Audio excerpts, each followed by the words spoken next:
We'll call this meeting to order. If you would join me in a flag salute.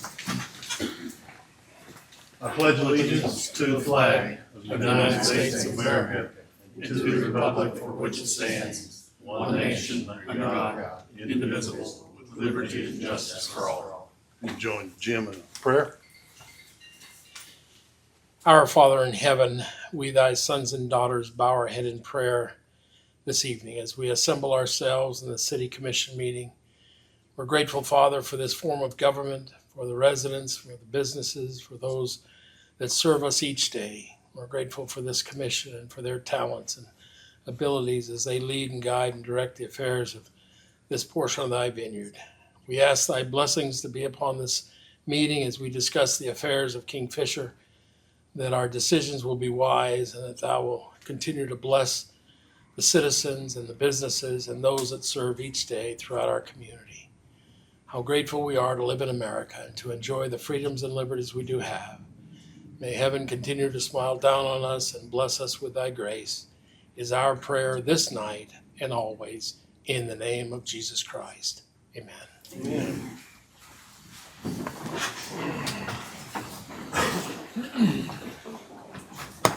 First item on the agenda is the consent docket. So anything that any commissioner wants to pull out and remove and discuss, by all means do it now. If not, I'd entertain a motion. This is for both months, consent dockets, correct? Yes. Correct.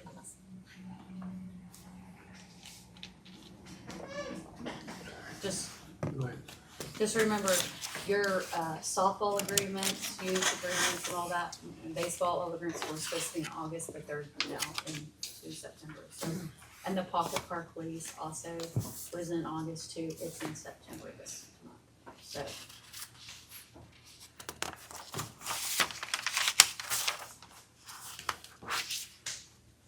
Any questions? Do we have a motion? I'll motion to approve the consent docket. I second it. I'm gonna have to give you a verbal, right now. Oh, okay. Yes. No, I forgot the log again, I forgot, no, I did do another, Did you change your password or was it mine? no, it was one year, and I haven't changed it yet.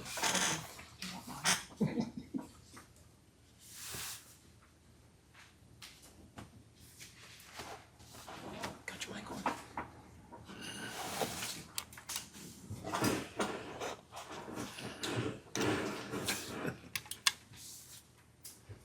So that motion carries, consent docket's approved. Next item on the agenda is the discussion with all the potential commissioner candidates for the vacant seat. So we're gonna give each of you a little bit of time just to talk a little bit about yourself, why you're interested in becoming the new commissioner with Commissioner Burpo's resignation. After that, we'll entertain a nomination. That nomination will require a second to get a vote. If there is no second, then we'll move to the next nomination. If the nomination and second results in a 2-2 tie, then we'll move to the next nomination as well. If it's 3-1 or 4-0, then you'll be seated as the new commissioner. So I don't have any particular order in mind. So Jim, would you like to begin? I have served 13 years in the past on the Planning and Zoning Commission, so I know I'm out of date on things. A lot of things have changed. I've lived in Kingfisher since 1970, so I'm familiar with a lot of the history, what has happened in the past, a lot of the changes that we have seen over the years. I served 5 years on the City Commission, so I'm familiar with what the commission entails, and it's not a fun job some days at all. And I learned a lot, I think, from when I served on the commission before. And I think that I know enough, and with the help of the other commissioners, that we can all make good decisions for the city of Kingfisher. And I know there's a lot of things going, and right now the city is facing that, I don't know, maybe it's because enough people weren't paying attention and talking to commissioners about, why aren't we looking at this, you know? Because it seems like we've got caught up on a whole lot of things here recently that we're getting saddled up with, and there's not gonna be an easy answer, I can tell you that. I realize that right away. But I do think that I've got potential to help with making the proper decisions that we're gonna have to make. Do you all have any questions for me? I do. Yes.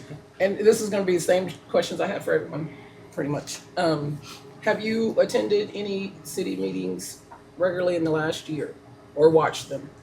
I have attended a few. Okay. What was your top critique of how things were being done in the last year?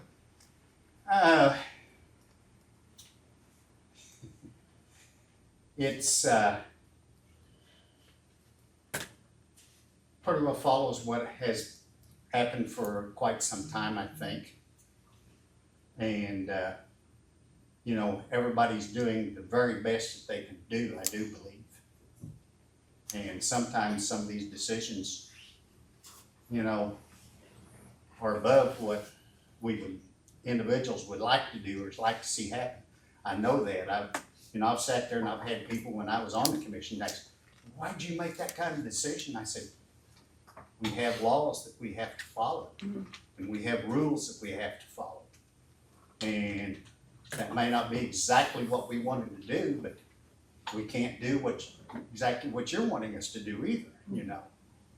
And I realize that. But so you pick the best thing, you make the decision, do the best thing that you can for what you are dealt with. And my next question would be, regardless of the decision we make tonight, do you plan on going out for the seat in spring when it's open? We will see what happens tonight. Okay. That's a possibility, yes. Okay. Thank you. Any other questions? Thank you, You're Jim. welcome. Tammy?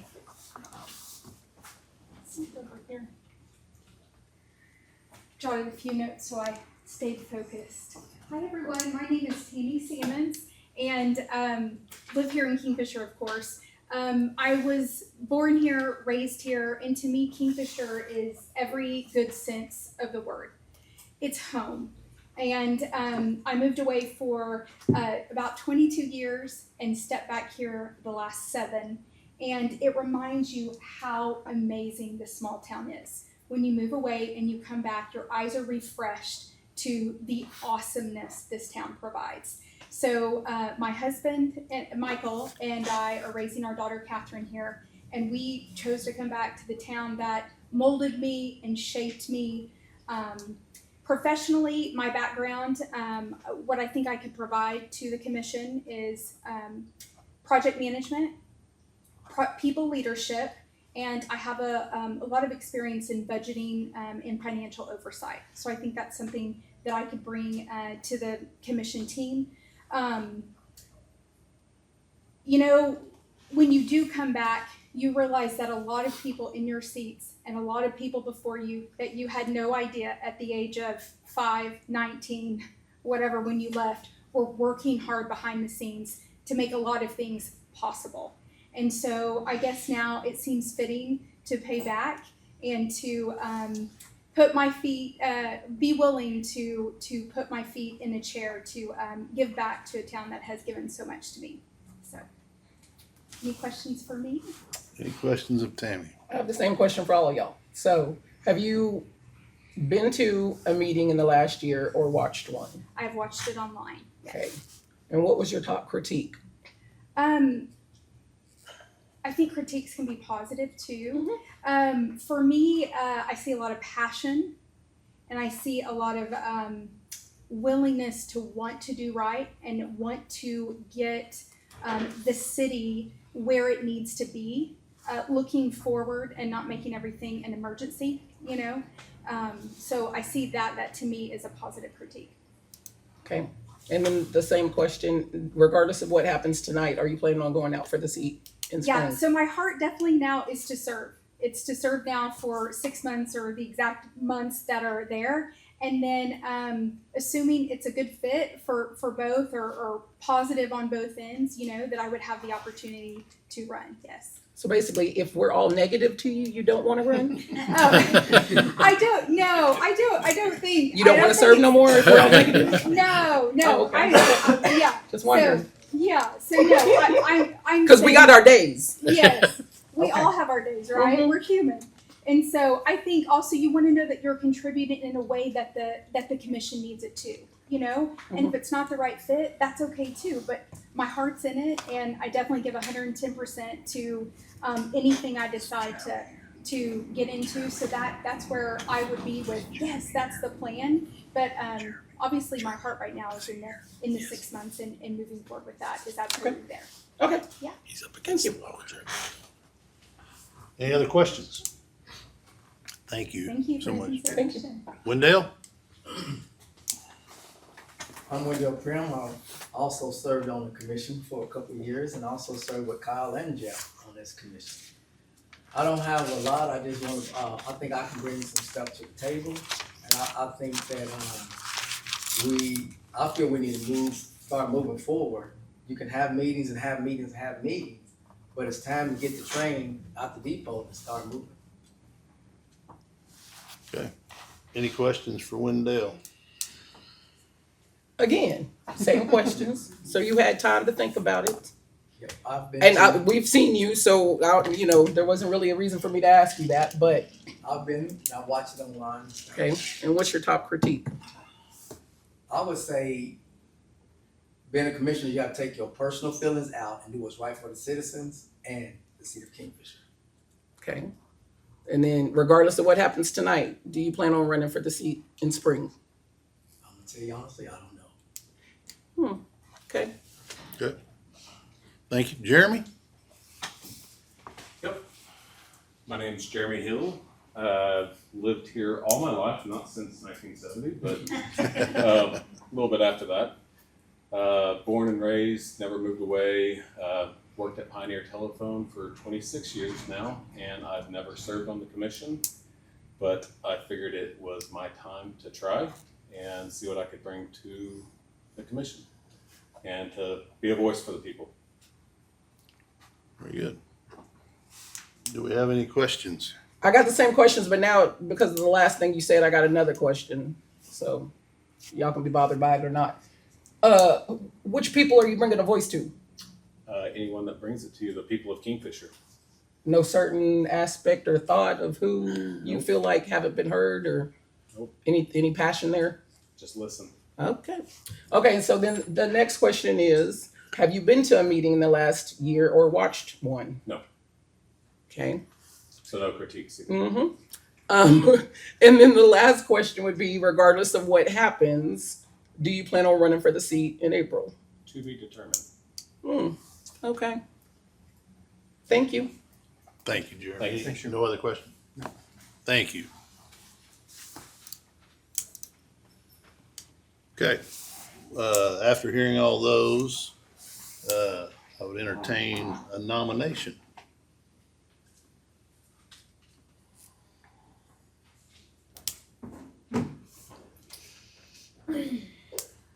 I will make first nomination for Jeremy Hill.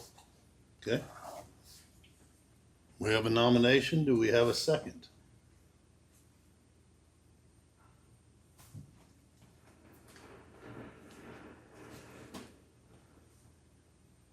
So hearing none, we will move on to another nomination of the remaining three.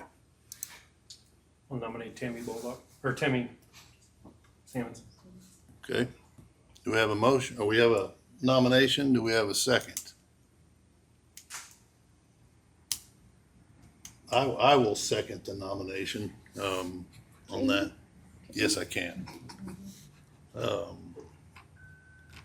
So we will now vote for the nomination of Tammy Salmons.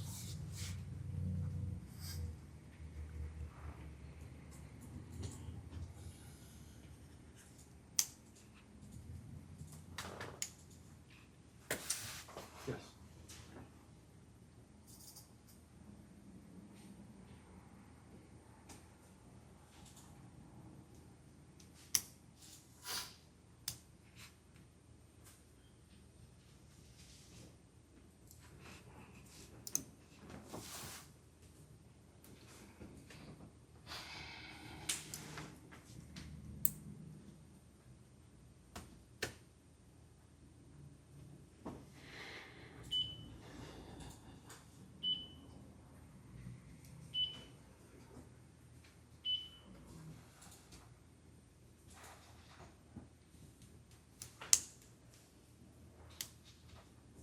It passed, sorry, it won't show up, but it passed, Okay, What was the vote, Brittany? 3-1. 3-1.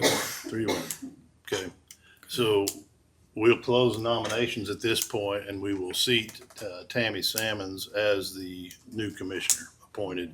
I will say that I thank all of you for putting your names in. It's not easy. We do appreciate the interest. We've had a number of commission seats that have been elected through the years without any opponent. And I believe personally, and I think all of the people up here believe that you're interested in this. We hope that you'll continue and look and investigate whether it's right for you to run again in the spring. There will actually be 2 seats open in the spring. And that we hope that you will consider that as well, because that's important. So thank you very much. I also want to make a mention, and I mentioned it to some of you that I had a chance to visit with. We do have a vacancy on the planning and zoning. And Jimmy, you know how important that position can be. They don't meet regularly, they meet as needed. And so if any of you have a desire to serve in another capacity, those are appointments by the city commission. If you will just let me know, I will forward your name, because we are looking, there is a vacancy, and there may be 2 vacancies, but right now we have 1 for sure, and we are looking for a good citizen to serve on the PNC. That position lets you learn a lot about the city. Right.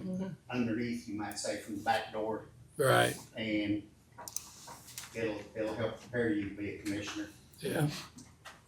Okay. Thanks, Thank you Mayor. very much. Are we gonna seat her now? I think Yeah. so. Okay. Tammy, you wanna come up by the flags with me? You did all that and you forgot the paper. He knows it by heart. He probably has it on his thing. I'm like, why'd you bring this if he doesn't go You will anywhere? raise your right hand and repeat after me. I, Tammy Salmons, do solemnly swear that I will support, obey, and defend Oh, I don't know. the Constitution of the United States and the Constitution of the State of Oklahoma. And that I will not knowingly receive, directly or indirectly, any money or other valuable things for the performance or non-performance of any act or duty pertaining to my office other than the compensation allowed by law. I further swear that I will faithfully discharge my duties as city commissioner. No, that's really why she's here. She's gonna make a presentation.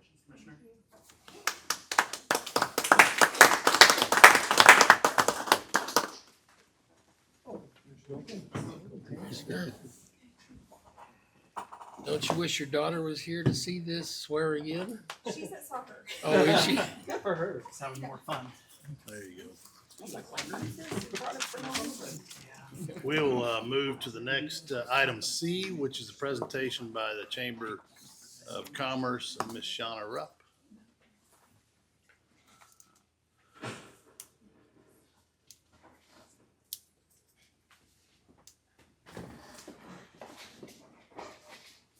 Ellen is going to help me. She's going to pass out some papers for you guys. And Ellen is the Chamber Board President this year. And I also have some other of my chamber board of directors here with me, and I'm so thankful to have them. So our job is to come to see you all once a year to make sure that we are fulfilling our obligation of the contract that the chamber has with the city of Kingfisher. So that's what we're going to do tonight, and that's page 2. But before we get all to the bottom line, I want to go over just a little bit about what I think the value that the chamber does. And this goes to the proof of what we're doing in Kingfisher. One of the main jobs of the chamber is to boost tourism and community engagement. We are doing those by increasing local business revenue. That is one of the reasons why we have these big events, is we're getting the feet on the streets and bringing that traffic to town. And so as a result, we've had business testimonies from multiple businesses that they definitely see an increase in revenue, foot traffic in their stores. And that's not just on the event days, that's on a daily when we send people from the chamber office, to town to shop local. So we've got testimonies of that, and I'm sure that we could do some data sales revenue also to show that there is an increase in revenue when we offer these events. Tourism and visitors, as you know, our office is conveniently located at the front door to the town. And we keep a log, and we have the visitors from multiple states, and it's just an honor to have them here in Kingfisher, and we send them right out the door to shop local, eat local, love local, all the local stuff. So that's part of our endeavors also. And we also have increased our partnership with the city of Kingfisher just in the past few years. We're getting there to now be able to partner with each other in better ways and understand the roles and the importance of our roles to one another. And so we this year just added the State of the City address, and it was great to partner with you guys and be able to present that, and we were proud to do that. Later this year, we're going to be with the Chisholm Trail Technology Center and with the State of the School. Our events continue to grow, increase crowd, and which brings more people to staying local. The Holiday Inn Express and other motels in town have told us that when these events come, that there are heads in beds, as we call them, and that helps the chamber and the city. So those are all good things. One of the things that the chamber is working really hard on is increasing our social media metrics. And this is, we work with the city, we work with Brittany. I'm like, hey, can you post that? I'll share it. So we've partnered together to make sure that we've got people that are following us that hear your news. So we've really tried hard to share everything that you guys have to share if it's pertinent information. The United Grocery Store, I just wanted to report to you guys that we have been reaching out.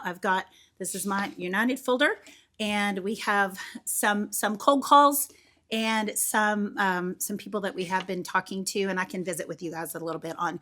But just so you know that we are working, I know that Jim and I have talked about, and I think that we need to prepare. Our next step would be to prepare some kind of presentation for these people when we call them. So we don't just have to say, hey, Kingfisher's great. You need to open a store here.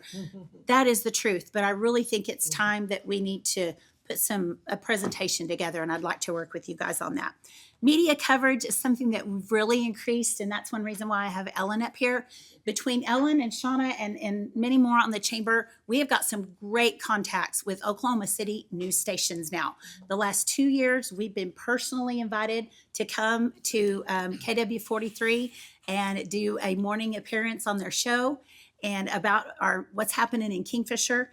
This past year, for the big tree lighting, we had 2 stations that did local in-person interviews, and then I think the rest of them were there in some fashion. This year, when Justin retired from Sonic, we had 4, thank you, I am recovering from laryngitis, 4 of the 5 Oklahoma City news stations in Kingfisher that day. And the 5th one covered it online through some comments that they got from the chamber. So, and then the parade, this is also a great connection that Ellen has brought. She toured the town with the news stations last year, 2 stations. and took them all over town, interviewed local business owners, went into restaurants. It was all a buzzing. And so it was really something that we can be proud of. But not only that, we're keeping Kingfisher on the map. And one of the things that Ellen wants to do is she wants to prove that Kingfisher is a, what do you call it? Christmas town. A Christmas town. There's certain places in the state of Oklahoma that have already been named that, and that's how tourism from the state department runs that. These are a Christmas town. We're going to be that. So we're going to keep working hard to do that. So the chamber is Galen Culvert did a special on Justin that day. Is this a great state or what? Mm-hmm. You guys, some of y'all in the room remember that. And he's going to come back and do that for the parade. We have already gotten contacts, so he's going to be doing a coverage on Is This a Great State or What for the Christmas parade. So that is all very, very exciting. The chamber is going to continue to grow. We have one full-time staff and 2 part-time, and we are we're growing out of our seats. We're at the max of what we can do around there, but we're going to keep, and the board just supports and stands behind us on all we do. So this is our presentation on what we're doing with you guys' contract, the money that you all give us every year. And let me just tell you, we're spending all of it. We are spending every bit of it. And we are so thankful to have it. I mean that.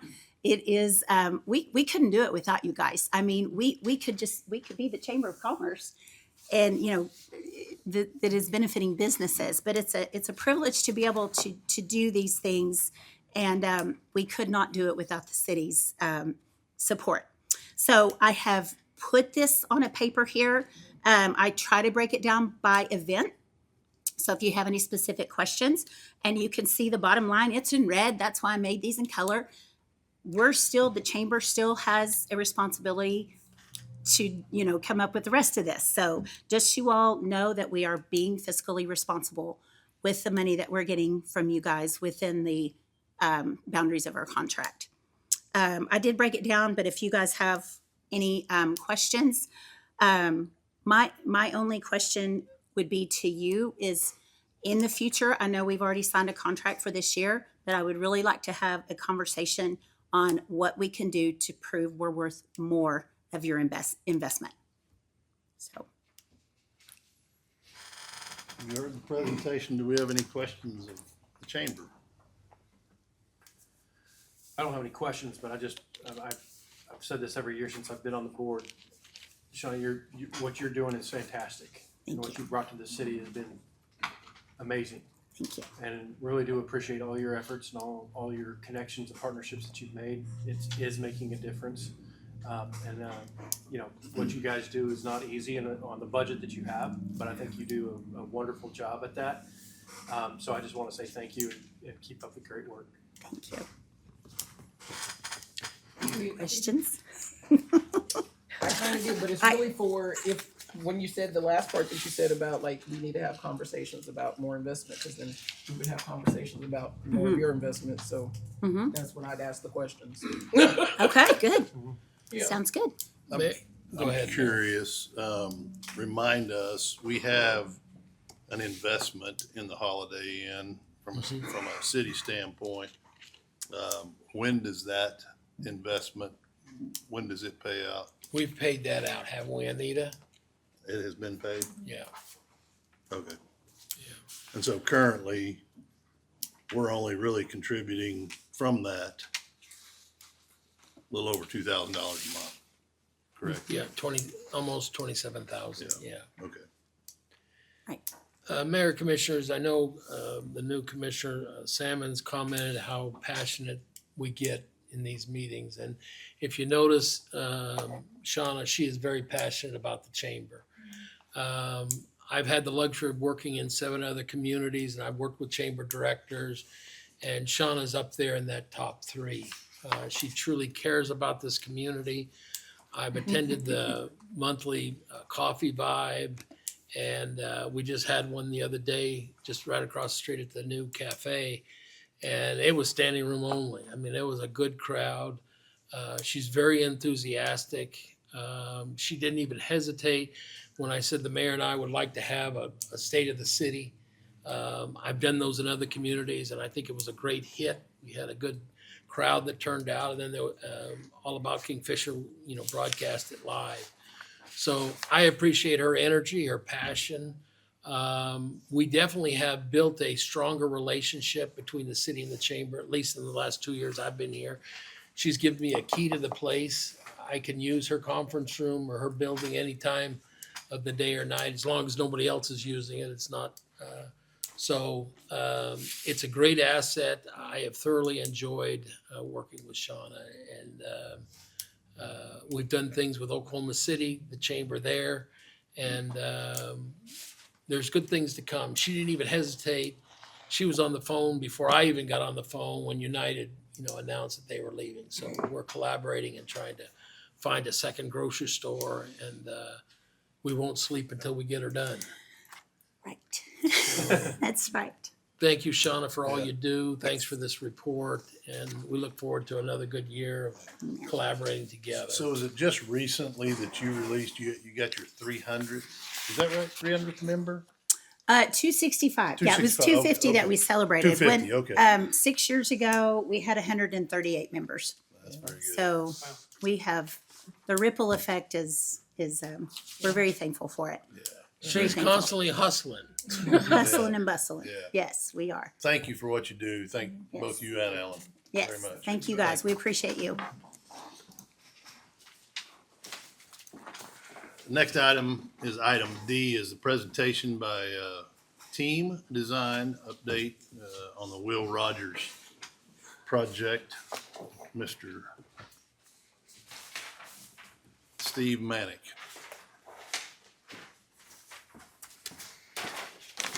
Good evening, Mayor, Commissioner, and Mr. Thomas. Thank you for having me tonight. I want to give you a brief update on the Will Rogers pavement rehabilitation project that we have under design. So we have received our survey in front of you. I put some preliminary plans. Of course, if you look through, they're not complete. We don't have all of our construction notes. We don't have our traffic control, sequencing, things of that in there. We're working on those as we speak, but we are getting very near to completing these.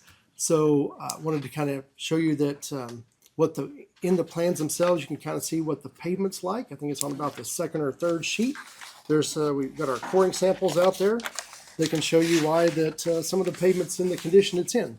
Some of it looks pretty good, and some of it does not.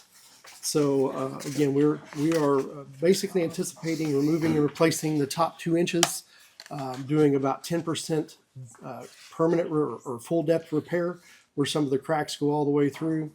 Sealing other cracks that don't go all the way through, and then replacing the pavement, restriping. We found one of your signal inductive loops that we'll have to replace out there.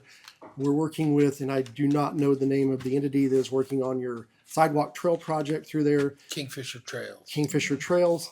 There are a couple of crosswalks that go to the library that there's one that goes catty corner, and then there's one that goes to the center line stripe and stops. So, and there's signs for each one. So what we want to do is we want to make sure that we're working with them to know where they're going to put the actual crossing so that we can stripe it and sign it appropriately. Or if we need to cover signs till they get there, we want to make sure that we don't leave something out there that's not safe or not put something in that's in the wrong spot. So we're getting, again, very close to that, working on a drainage alternative as well. So kind of coming to basically seek your permission to kind of keep going so that when we're ready to go, we can put this out to bid and get y'all a good project built. In front, the single sheet is kind of our preliminary estimate at this time. Again, as we refine the quantities for some of the curb and gutter replacement, if there's any driveways that need to be removed or replaced, we may find one of those. This could change slightly, but again, the pavement project is about $448,000. The drainage alternate's about $56,000. So that'll kind of gladly answer any questions that you may have. Where would you peg this at? 75, 80% complete? These plans, the drawings and quantities are well into 80% complete. It's just fine tuning them and then putting together the actual specifications to put it out to bid. So once we get the quantities done, we already have specifications for all the items in here. as we visited about front end documents and things of that Yeah. nature, the bonds and everything that go along with it. So we're ready to take that, put it in here, advertise it both locally, Journal Record as well, try and get as many bidders as possible to lower the price for the city and get you a good project. You feel comfortable with this government estimate? As of today, yes, sir. They're the most current Yes. bid prices you've Yes. seen in the market. Yes, sir. This question may be more for Jim or Mayor Koval. Are we going all the way to the tracks? Or are they just engineering and looking at everything? They're engineering to the intersection of 81. And then beyond that, on the other side, there's some drainage issues. Water's getting stopped before it hits to the railroad tracks. And so that's the 56,000. Okay, we're not paving we're not paving No. anything east of 81. No, Okay. Okay. no, That's why those three things are called. yeah. The drainage problem too, is Steve, you may tell them what you. Sure. So right now there's drainage on the south side of the street. It just doesn't drain. There's some gravel approaches into that complex on the south side. There's actually some trash enclosures that are in the way that need to be moved as well, which we'll work to get those in the right spot. But what we need to do is we need to grade those ditches as it comes further to the east. We do have an issue that without obtaining railroad permits, you can't work in the railroad right of way. So we're going to be able to get it to drain to a certain spot. There's just not a lot of fall there. And there's actually no culverts under Will Rogers. Will Rogers is kind of the break point. It goes north and south from there. So it goes about a half mile south and a half mile north and then goes under the tracks. So there's not a way to move it from one side of the street to the other. It just needs to go. So we'll get to a certain point and then there's some maybe a temporary approach that services one of the homes there that has kind of maybe been filled in over time that may need to be slightly regraded to help the drainage flow out and get to the railroad right away so it can go where it needs to go. But right now it can't even get to there because of all the buildup in the bar ditches. So again, we'll probably be putting some culverts underneath each of the drives, and we're going to put a concrete drive approach on top of it so that gravel doesn't keep getting put there, backing the water up, falling into the pipe. That'll keep the pipe safe as well from collapsing. So those are kind of the quantities you're seeing on that far right-hand column to get that to drain. But again, that we're trying to refine that to get it as best as we can without starting a long process of trying to get a railroad permit to work, because that is a long time coming. Any other questions?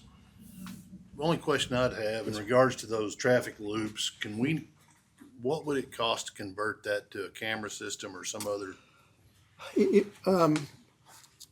I called, again, kind of know a lot of contractors, so I called one on the inductive loops, the one that's out there. And it can be switched out, but it will be a lot more than $10,000. We would need to get in your controller cabinet to make sure that all your cards are accessible for that. The contractor I called actually does some of the maintenance work for you guys. Yeah. And he was like, "Hey, we have a different system." I said, I have this amount of money. And he goes, "Well, darn. Okay." Yeah. So I can check into that actually. I and didn't send know that. how much it would be. The difference. Tell you what I can do is I'll follow up on that with those contractors and get a price for changing it to some sort of infrared or some sort of different type detection system. Yeah. When you can get away from inductive loops that are, as you can see, $10,000 a piece. Just on Will Rogers, there's one advanced loop. There's two actually in the concrete approach. Those are called your presence loops. So when a car's on it, it's supposed to send the signal to the signal, or a signal to the signal that, hey, somebody's here waiting, depending on the timing. When those fail, like I said, those are $10,000 a piece or more. So again, getting away from those is a wonderful thing to get that other type of detection system. And I will follow up and see what that would cost at that intersection. Well, we have challenges when you're going eastbound on Will Rogers itself, trying to turn north. Mhm. There are a number of people that have complained about that. Obviously, that has to do with some of the timing in the cabinet and stuff. But I know that I've had a number of people ask about that. And I think we have some signals. Obviously, 33 and 81 are on cameras. I don't know if we have cameras on Roberts or not. I can't remember. But anyway, I was just curious. I will gladly check into that and send Mr. Thomas a note on what that Okay. might cost, and then you can let us know. So Steve, if they give us permission, once you get to 100% to go out to bid, is it possible to get the bids in and get it on the agenda in November? So, That's 2 months from now, 60 days. so we have to bid for 21, state law. It really depends on if I can get that information from the trails people. Yep. I think I can get my traffic control and everything done within the next few weeks. It's very much a possibility to get that done unless we're going to do a change to signal detection. That would be a kind of a change to the project. I think that's pushing it anyway. I mean, to get it out by November, I mean, it would be difficult. I will tell you, we will, if I'll send you a note so I can get the contact information from that gentleman. That'd be the 10th of November. It's 60 days from now. So I have confidence in Steve. barring some unforeseen issue, or if we start looking for a different funding source or something, I think that we can make that happen, sir. Okay. Jeff, Could the, just so you'll know, that Roberts is on camera. Oh, it is? Roberts has cameras. Only 2 loops that we have is Will Rogers and Say. Okay. There's cameras at Walmart. Yeah. Okay. Could that be remedied out of a different budget versus this, since that really wasn't in this scope? Or give him the opportunity to look at it and investigate Yeah, it? you could. The problem is you're gonna be replacing those loops anyway, you know, when you mill, right? We've only got to replace one. The other 2 are in the concrete. So Okay. we're going to stay away from the concrete approaches. They're in good shape. Yeah. We're starting, fortunately, the loops are in the concrete. So we're going to start west of that where the asphalt starts. The challenge during construction is going to be that's the presence loops. So the signals will have to be put into a kind of a recall, because when we move traffic over to do the sides, you won't be on the loop. So the signal won't know you're there. So I apologize in advance for construction when we get there. It will be better when we're done. But that with cameras, you can do that differently because you can kind of move those, but not with the loops. What have you estimated as construction time once they start? Right now, again, we're refining that, but between 60 and 90 and probably less. But it depends on how much more we add in. So we want to get done as quick as possible. Yeah. And I've seen projects like this go extremely quick if we can get enough bidders out there. I know that a big city south of here is not letting a whole lot of work. So contractors need work, especially at this size. Okay. And we've been, on our projects, we've been getting 5 and 6 bidders, which is great. Question about the pavement. So obviously you have significant transverse cracking throughout Will Rogers. If in fact you go in there and mill it and you have 10% of this that you're replacing with a patch, full depth patch, I would expect that we may move some of those transverse cracks over time. And just because of the soils on, we have expansive clays, right? So, Yeah, we do. And basically, just for everybody's, if you're aware, cracks like to move about an inch a year. So if you take 2 inches off, you'll probably have some cracks showing up within 2 to 5 years, even if there's no cracks in the subgrade now, just based on the expansion of the asphalt and the soils.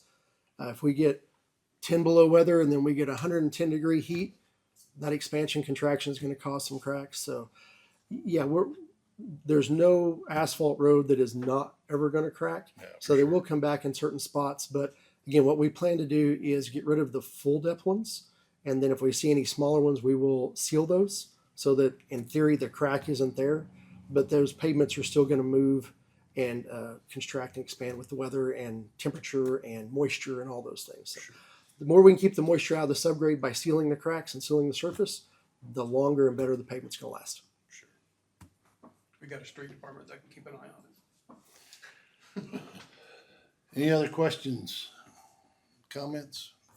Thank you we need a motion. Yeah, we seeking a motion. Yeah, to we get are this thing seeking a straight motion to to keep bid? it moving. Item E is next. Okay. This Thank you was for just the discussion. update, Steve. So the next item on the agenda is item E, discussion possible action to authorize team design to solicit bids for the Will Rogers project immediately upon achieving 100% design completion. I think, what was the timeline we were thinking we would get to 100%? I'm very hopeful in 30 days or less. Okay.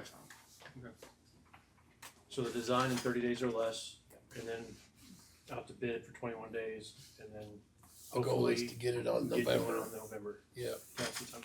If we approve this, if Yeah, not, we go yeah. next week. Right. I make a motion to approve item E. Second it. Yes.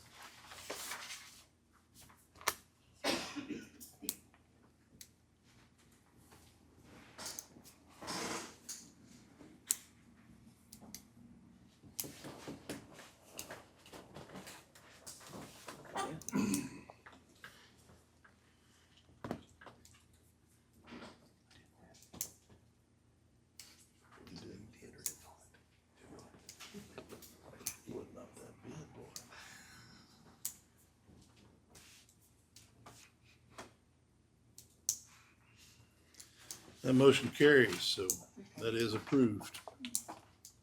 5-0. Sounds like you got a little heat on you, Mr. Manning, so. Sounds great.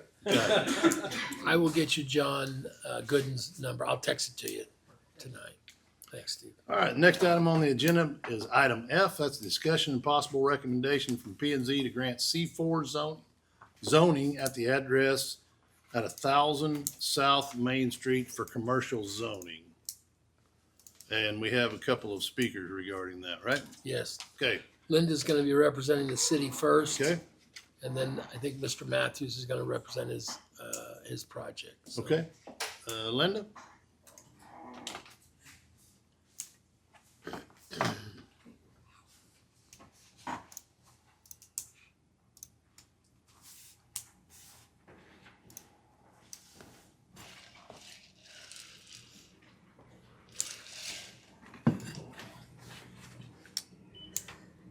Put this one here.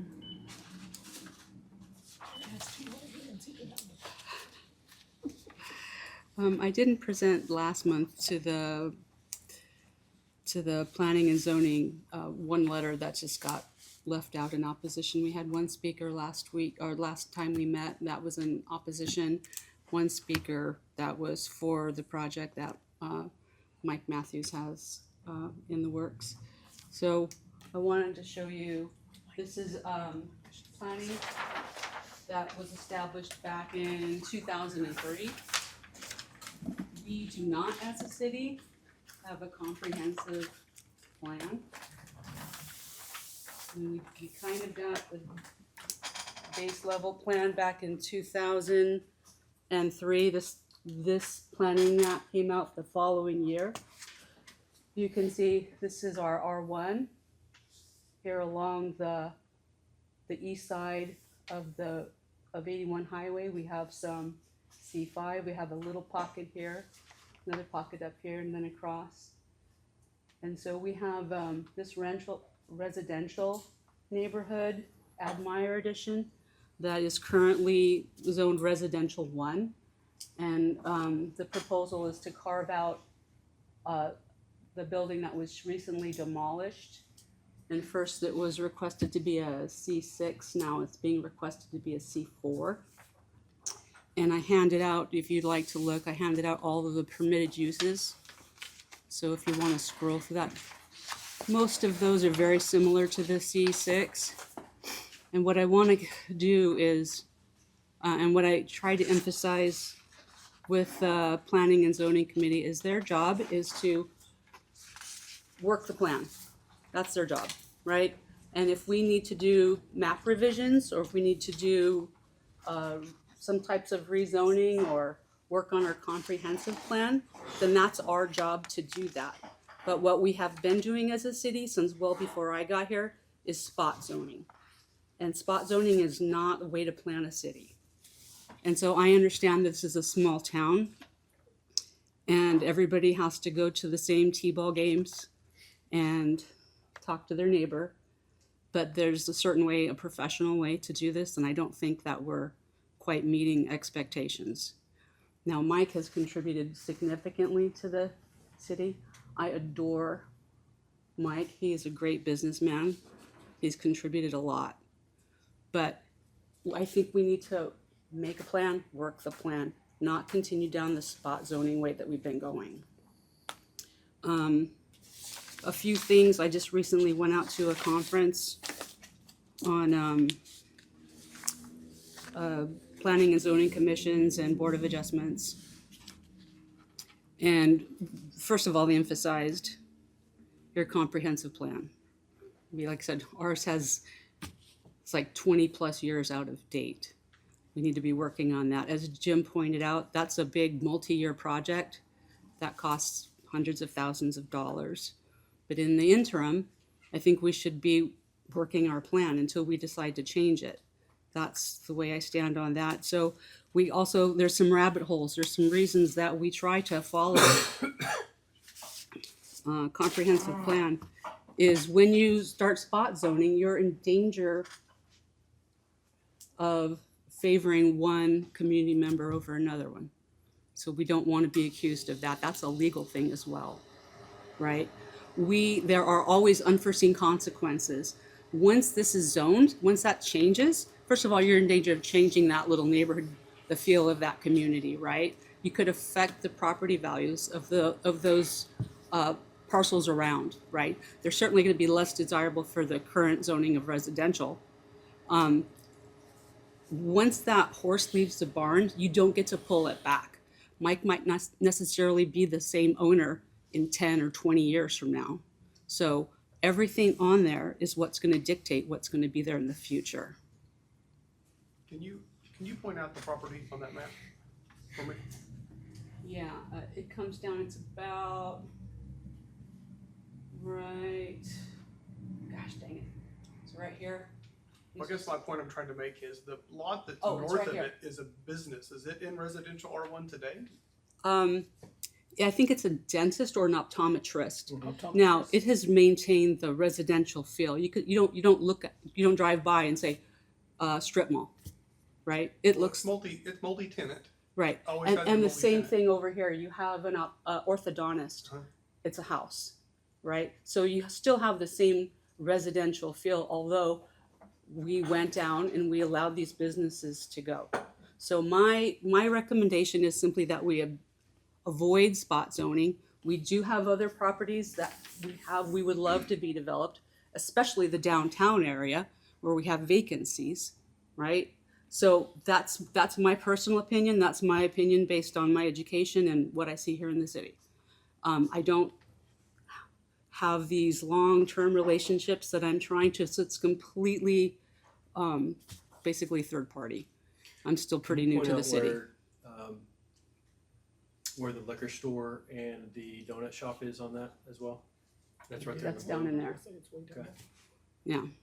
So like I said, I strongly So that recommend. that was a spot zoning situation that whenever that. We have little zones. Is that Casey's? Is that where the other blue on the north side is? Casey's is going to be, okay, this is 33 right here. Okay. And here's the 81 going down right here. Oh, wait, there's 81 right here. This is the railroad track and here's 81. Yeah. So it's like right over okay. there. Ladies and gentlemen, my opinion has always been that Main Street is where businesses need to be. And the people, and I know there's some historic houses, the people that own those need to create an historic district. And you can't touch it with commercial, but Main Street's commercial.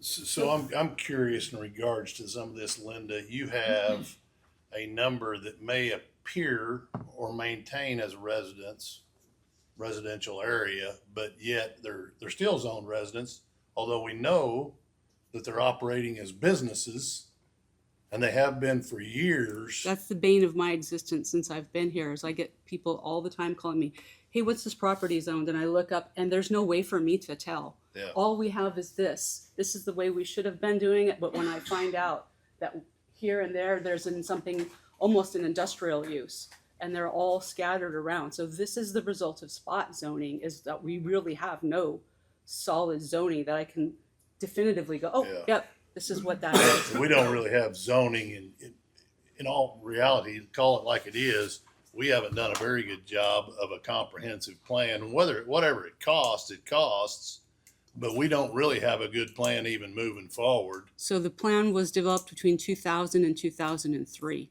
and then this thing came out in 2004. So we're 2025. Yeah. But there's no GIS, is it GIS?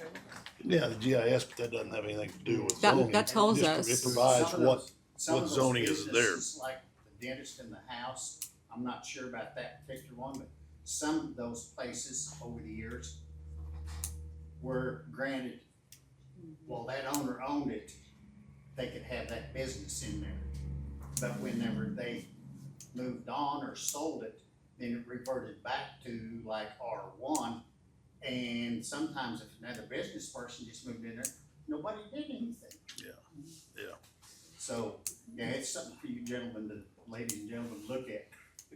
So, How long does it I want to. take how long does it take usually, and you may not know the answer to this, to develop a comprehensive zoning, I don't have Zoning. experience. Jim does, but from my understanding through school, a couple years usually, and a lot of money. It's a long process, a number of town hall meetings. You usually divide the community up into about 4 different zones because there's areas that are residential that they want to have their input on the master plan, master comprehensive plan. You usually hire a outside facilitator to come in to help guide the process.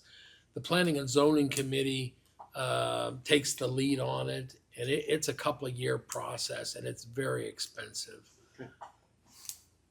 So, to reiterate, normally if you have a comprehensive plan, the point is you want to consider rezoning. And if the rezoning use is going to be similar to the use that it's existing, then you would refer to your comprehensive plan.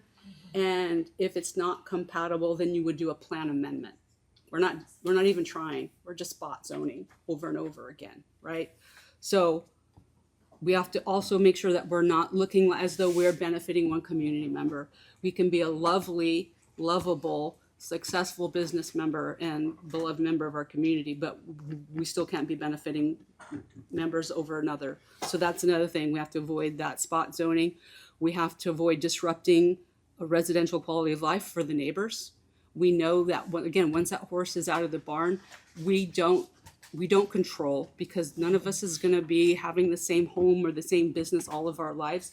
5, 10, 20 years, that's going to be owned by somebody else. But once it's whatever we decide to zone it, that's what it's going to be. And it's going to be anything that's listed there.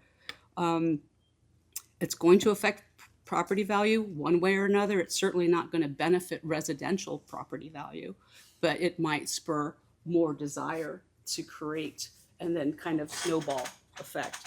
And that's pretty much it. So Linda, they presented, Mr. Matthews and his partner presented a potential layout. Yeah. He has maps. Okay. I have this is, I'll show them that. but that's the building that you did, or that's a similar building? We've done that. That's the building we do. Okay. I'll show it to them. Okay, so that's one thing. There was one discrepancy in the thing that Mike had shown that we do have to address is I did look on the charter and city ordinances that it does say that once you have a commercial property that butts up to a residential property, there needs to be 20 foot of, I guess, setback from that. So that's going to affect, instead of that 10 foot that you think, or 12 foot that you'd had for that driveway on the south side. We haven't turned that in, Linda, so you don't know what we've Oh, done. I just know what you turned in. No, we haven't. Okay, I'm sorry. Turned anything in. I just know what you presented Have you last got a month. permit from us? No, I just Okay. I just have the drawing that you presented. That's all. And so based on the drawings and the numbers that he presented on that drawing, that would have to be expanded. Right. Any other questions of Linda? Okay, with that, Thank you. Mr. Matthews. thank you. As you all know who I am, Mike Matthews. And I'm the first person to ever come up in 25 years with a spot zone. Casey's didn't, no one else didn't. Thanks for recognizing Casey's. Thanks for recognizing the other businesses. Businesses thrive on Main Street. And thanks for him for saying that it's commercialized. Inside this report, I'll show you that a city's never won, ever, a Supreme Court decision to try to take somebody off of a commercial highway. And great lawyer right here should know that better than any of us. So I'll start with everyone knows who I am, but I'm going to take it back like 30 years, and I'm going to tell you what I've done for Kingfisher. Can we just keep it? No, I'm going to no, no one else was interrupted. Well, I get it, but this is my presentation. this is the agenda. This is for the people on that camera. Okay, that's fine. Okay, But let's keep it to what we're talking about. this is exactly where I'm going. Okay. 30 years ago, I was right here, and I built a quick lube on Main Street. Business number one. I decided to sell that business to O'Reilly's. Napa didn't want O'Reilly's there. Napa buys it from me. It brought O'Reilly's to town. Business number two. I bought Doc Bosco's place on Main Street, and I tore it down. We have the shed sitting there, and we have the new car wash sitting there. I tore down the hospital. We have the emergency center there. I did that as well. Along with Hayden's place. And I bought that originally, Doc Bosco's, for my mini storage, and then realized mini storage doesn't collect sales tax. So it would be better off to have a business to help pay your bills on Main Street. So I moved the mini storage out across Walmart. I did that as well. On that same piece of property it sold, I built a business for Red Bluff that has lots of employees here. And I made a list, but I can go on and on. I just built a $3 million project that's been held up for 77 houses. I gave away the Trails project that Jeff ran down and got his shoes muddy on. And I paid for the water bill for almost 10 years so the trees would grow. I'm just giving you a background of what I do. Everything I've done has been successful. And not only that, I've ran 4 multi-million-dollar businesses, not 7 cities. They've all been successful. I hadn't resigned or hasn't been resigned to any one of them because I owned them all. I know business. I love the thought of let's make downtown beautiful. But in reality, there's a vision that you have to see what other people see out the front of the window. And the example is if I'm in El Reno and I've got a meeting in Enid and I've got to be there at 8 o'clock, I'm leaving El Reno, let's say at 6:20. I'm coming through Kingfisher, now it's time for my morning coffee and my donut before I get to the meeting. I pass this up and I see Starbucks there. I know Starbucks and I know they got good coffee and I'm going to stop and buy it. But if I'm coming through downtown, I don't know downtown. So now I got a window shop at 30 miles an hour. I got to take a chance on rear end to somebody.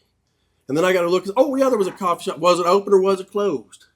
I got to circle back around. It is open. Now where do I park? If you stick with this spot zoning that she just made up, that's a disaster and you're going to kill your own town. I know business. I like the historical house. Everyone had the opportunity to buy it. They didn't. I love the thought of Christmas downtown and all these businesses thriving. They're not going to. It's not happening. These are the new businesses at work. This is what you see in Piedmont, Deer Creek. That's where you're from. You see how it goes in all these other cities. This is it. This is what they do. They're not going to downtown. There's no one there. They're trying to keep the traffic. You just lost United. You lost Vicor. You're fixing to lose the other business around the corner. She just got up here and advocated and is so excited about having somebody come to a new building that somebody just left. I'm trying to give you a building and some businesses. I'm trying to give it to you. And that's what it looks like. The second one is when we applied for the building, you guys predetermined ahead of time if we're going to get the building or not. Is any of you guys familiar with this letter that I received? Of your predetermination? That you're saying that I'm not going to get accepted way before I came here? Linda said she wrote this. I don't buy it. I think he did. But you can't predetermine. You can't predetermine. This is why we're here. I get it, Mike. Would you just focus on the project, because that's what we're really here for. I get all. Oh, I know you don't want me to talk about this. I know you don't. Hey, that's why you do. You That's why you sign broadcast these it DNAs everywhere. on people that can't talk. What's that? So listen. Now, when Linda gave the speech at the P&Z board, she said that Everything should be moved out south of town. That way.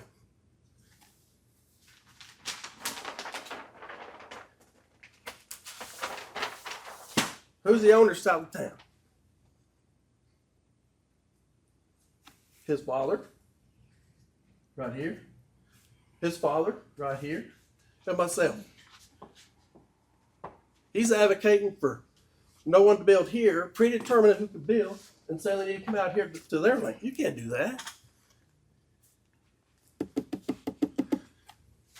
Crazy.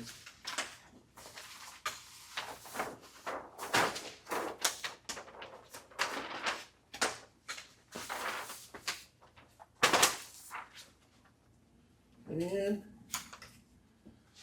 this one is a Supreme Court decision. You guys can pass it around if you like. It's big. I'm okay. This is what happens when we turn me down. We just keep battling, and the odds are I win. I'm trying to do something good, and don't get me wrong. I'm frustrated, but you know these are the things I deal with here.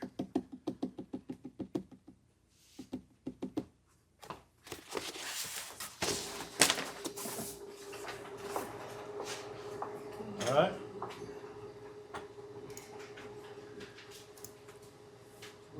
So, Discussion recommendation. yeah, so do we have a recommendation? Well, I want to make a few comments. Yeah, for sure. I've been going back and forth on my opinion on this for quite some time because I can see both sides of the coin on this one. What I do know is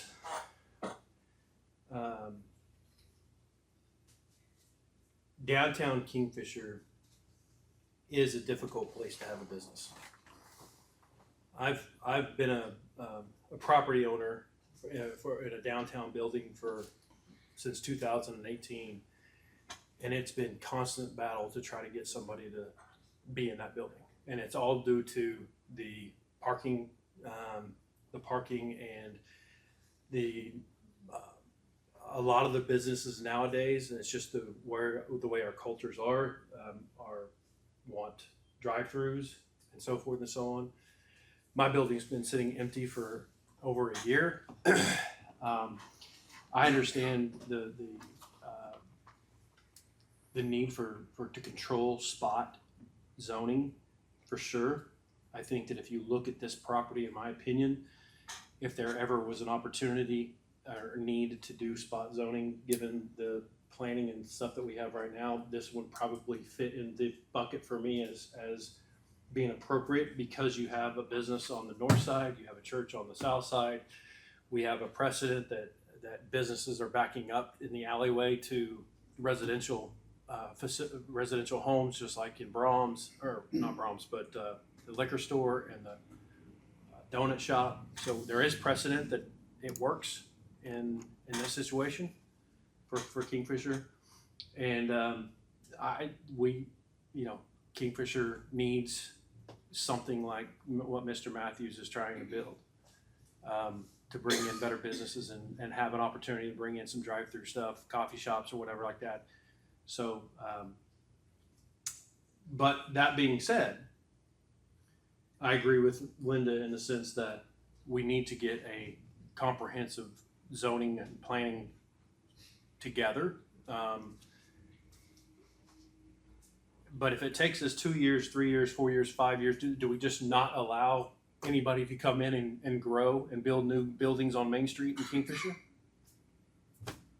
for the next 5 years? How many letters have she sent out to people who want to come here and they don't because they got that letter? I'm fighting. Yeah. She could have already sent that out to 10 different people who want to come here. So that's a concern of mine is if we don't allow ourselves to do spot zoning with the situation that we're in right now, being very selective at what we do and how we do it, are we saying no to every new business that wants to come in and put a new business on Main Street in Kingfisher because there's not a spot for it that right now? That's a concern of mine. That's not a word you want to get out. Yeah. People in their places find out about it, they just gonna forget about you. It's already out. So my opinion, my opinion on this is gonna be that for this specific situation, in this specific spot, and understanding and knowing who the builder is, you know, I'm gonna vote to approve it. Any other comments, I got questions? comments, but I'm gonna see if anybody else does. Okay, I will second everything that Kyle said. You know, we look at the sales tax numbers every single month. You know, we need something to bring us some sales tax dollars. This is an opportunity. Yes, I called out the stuff on the map, you know, for that reason. That's in the past, we're here. So that's one of the comments that I'll make. My comment is looking through, and I think we have do we have where public comments are after, right? We get a chance, because this is not a discussion with the public, right? Just checking to make sure before I start talking. That was basically already done. People Okay. received a letter for the planning and zoning Right. meeting and had a chance to speak there. Right, great. So looking at what is allowed in a C4, and looking at and thinking about the location, like, it could be a bar, it could be a club, Can't be a bar because there's a church right next to it. but I mean, for the zoning, it could be a bar, it could be a club, it could be a pool hall, it could be some things that would be like excessive traffic after hours of what our typical business hours are. This is what I'm saying. Like it could be at any time something that's, I feel like where it's located at, having traffic that's like, because yeah, there's a business across the street that's a gas station, but it's across the street. And it's got already the budded areas of like where there's not really like any houses being affected by people pulling in for Loves, or like when people pull in at Sonic or things of that nature. I'm just thinking about the neighborhood that's right there and whatever traffic is going to whatever possible businesses are there, not just about what businesses are proposed to be there right now. And as you know, Linda was just pointing out, like, I mean, I feel like that was like our point of why we wanted to make a plan for the city, why we are gravitating towards the fact that at some point a comprehensive plan has to be made. Like, we're always thinking about leaving things better than when we came. And yes, I think we're all thinking about like business wise, because that's even what I was interested in when I mentioned it'll be good to have discussions with the chamber at a later date, because I feel like economic development should be a little more diversified. We should have a little more stuff going on. I'm happy for the businesses that are getting more traffic, but I feel like we have a gap in what's available. I just don't think this area, that specific little plot, I don't think that picture really fits for that specific little plot. We didn't get to any of that in the presentation.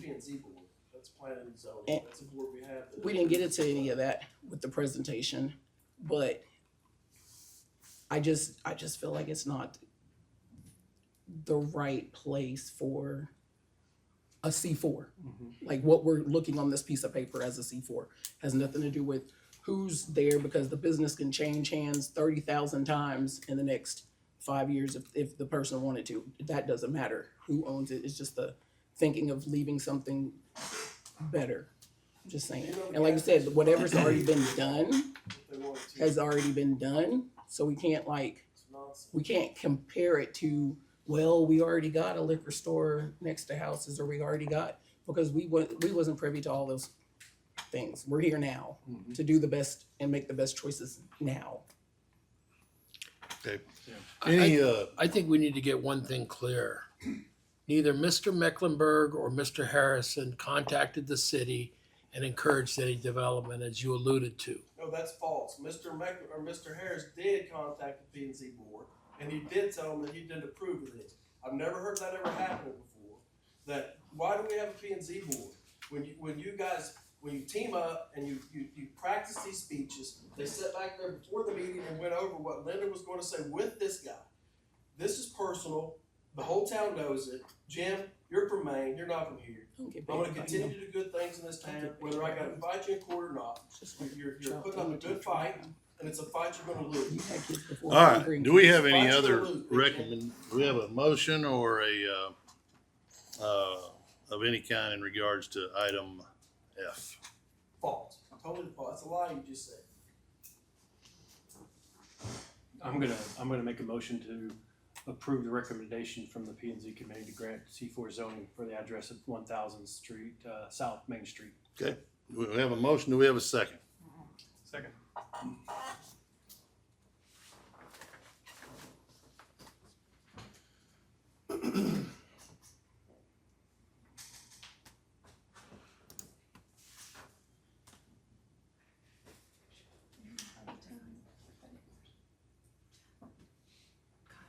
Yes.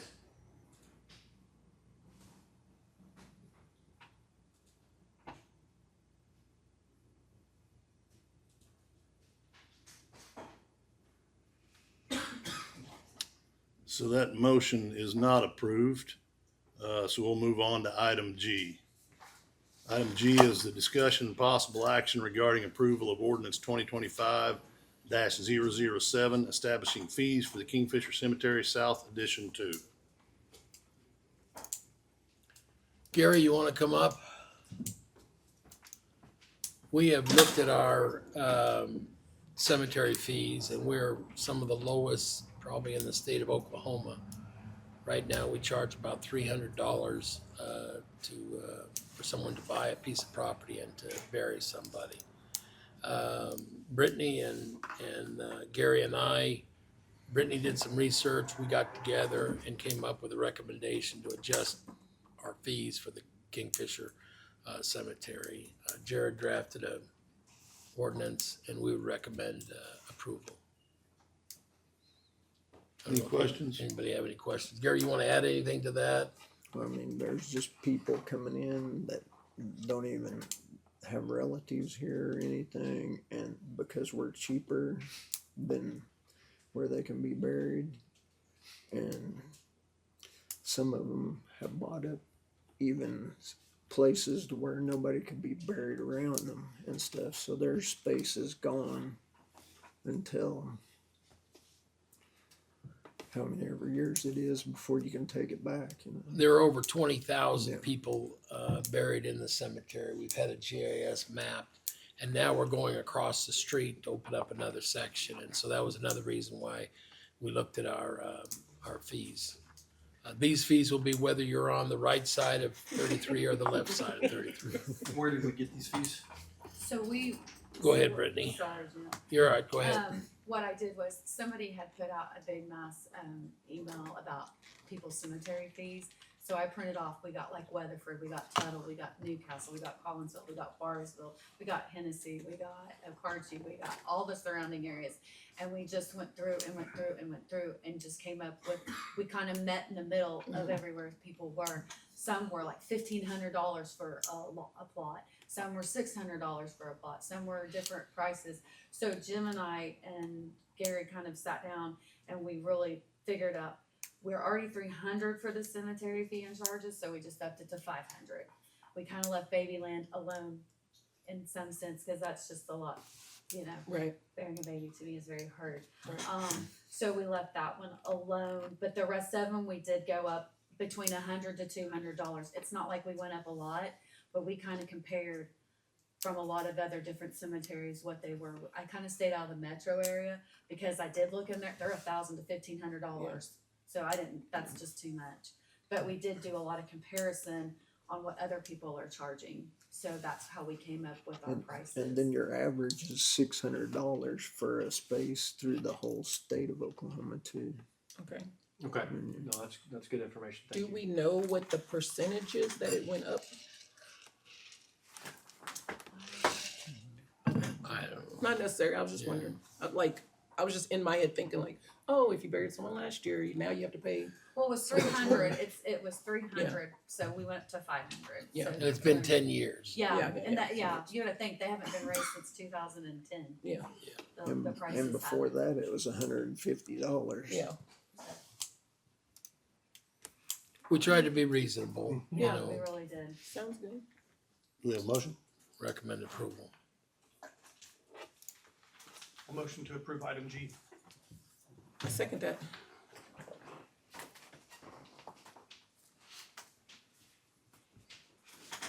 Yes.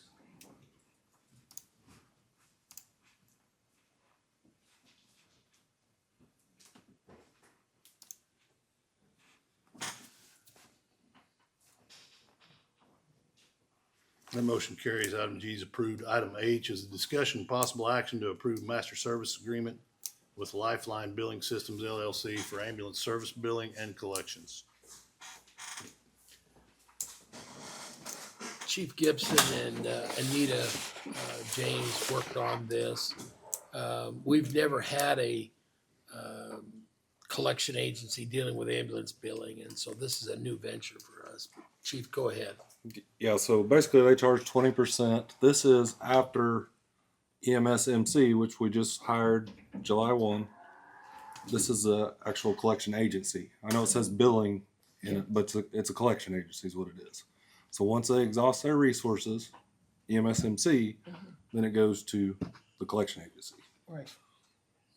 And you interviewed two companies. Well, we got quotes from two companies. Two companies, okay. This one will save us 5% because EMS MC charges 5% to send it to another company.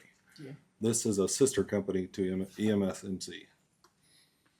How much, do you have any knowledge of the current amount of debt we're sitting on, our outstanding collected? No. No? That's years of. Can you get that information by chief or? It's quite a bit. I couldn't quote it to you exactly. Jim can probably rough number it because he's really good at doing this on how much it is per run and how many runs we do a year that we've collected. Of course, you gotta consider Medicare writes off a lot.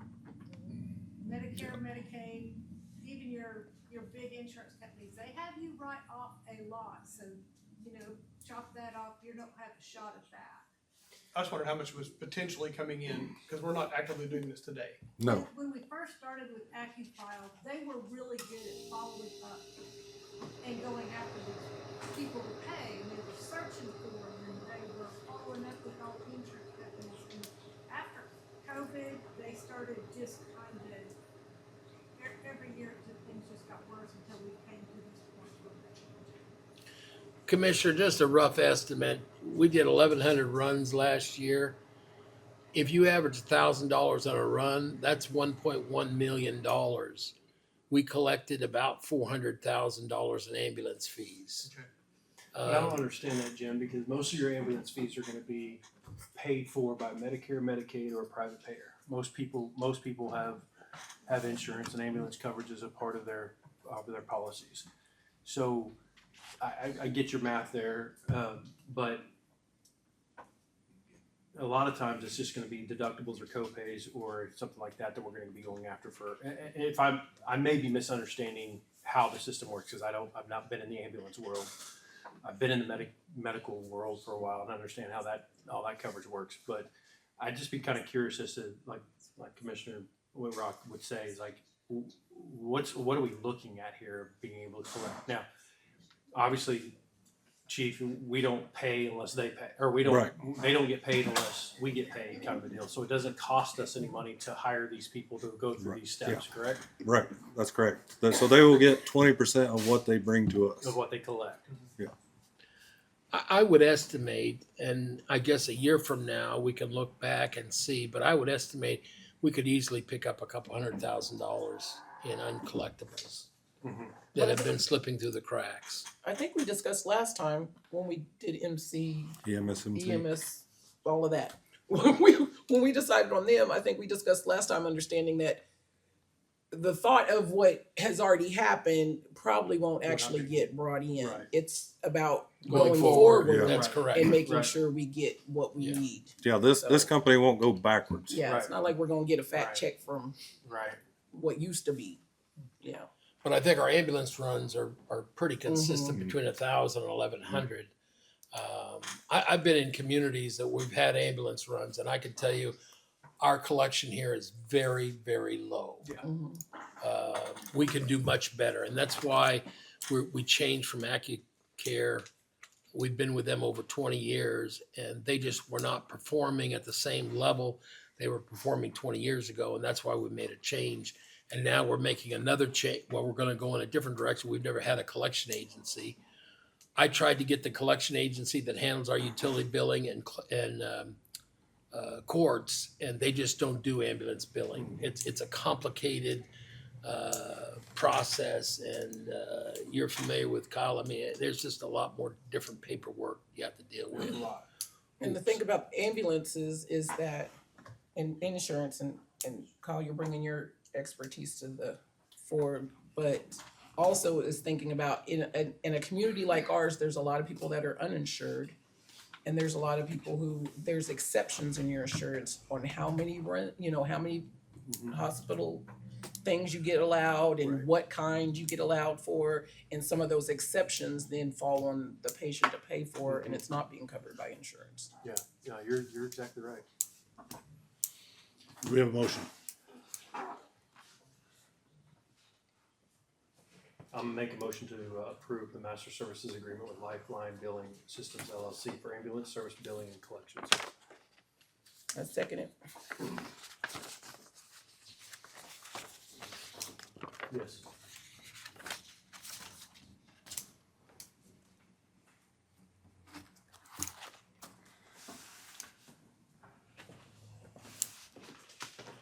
Thank you, Chief. Yeah. That motion carries. Item H is approved. Next item on the agenda is the financial report by Anita.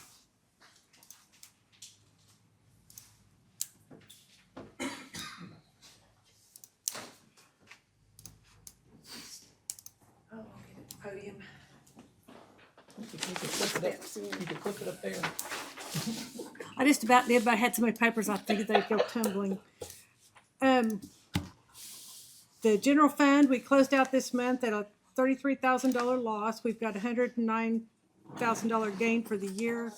Part of that is we have one revenue that we get 2 big checks a year, and the rest of the months we're going, okay, where's our money? And that's 522. We got 522 last month, and it was really good. Sales taxes could be better. We're at the 8%, which is our monthly apportionment. And our departments are utilizing their budgets as we go. Did get the sales tax in this morning. It's about the same as last year. We are 5% ahead of last year right now. But I won't know if there was any credits in there, because I kind of thought it would be higher than that until the reports come out that I can actually access the information later this month.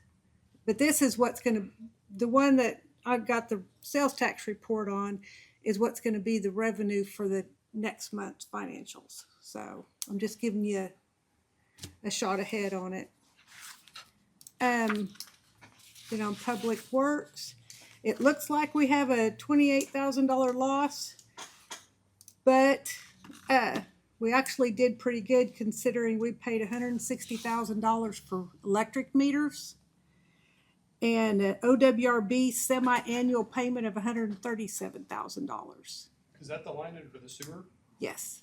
We pay twice a year. So when it hits, you know, if we wouldn't have had those 2 payments, I would have had a pretty good gain up there. Okay. It's just, we budgeted around $250,000 for meters, $160,000 of them worth came in. Delivered. So, you know, it's a year's worth almost of stuff hitting at once.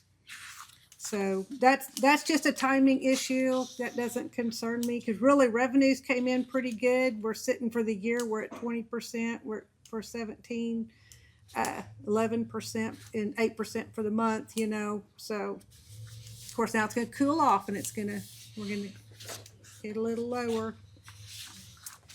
And then for our cash, our unencumbered balance is $10.9 million. Anita, what do you think the economic impact is gonna be on our sales tax now that United's gone and Vicor is gone? And you turned up businesses. Okay, what was the second one going? Viacor. Viacor. You know, the nutrition place. They really weren't. Right. United was doing good, but they weren't leading the pack.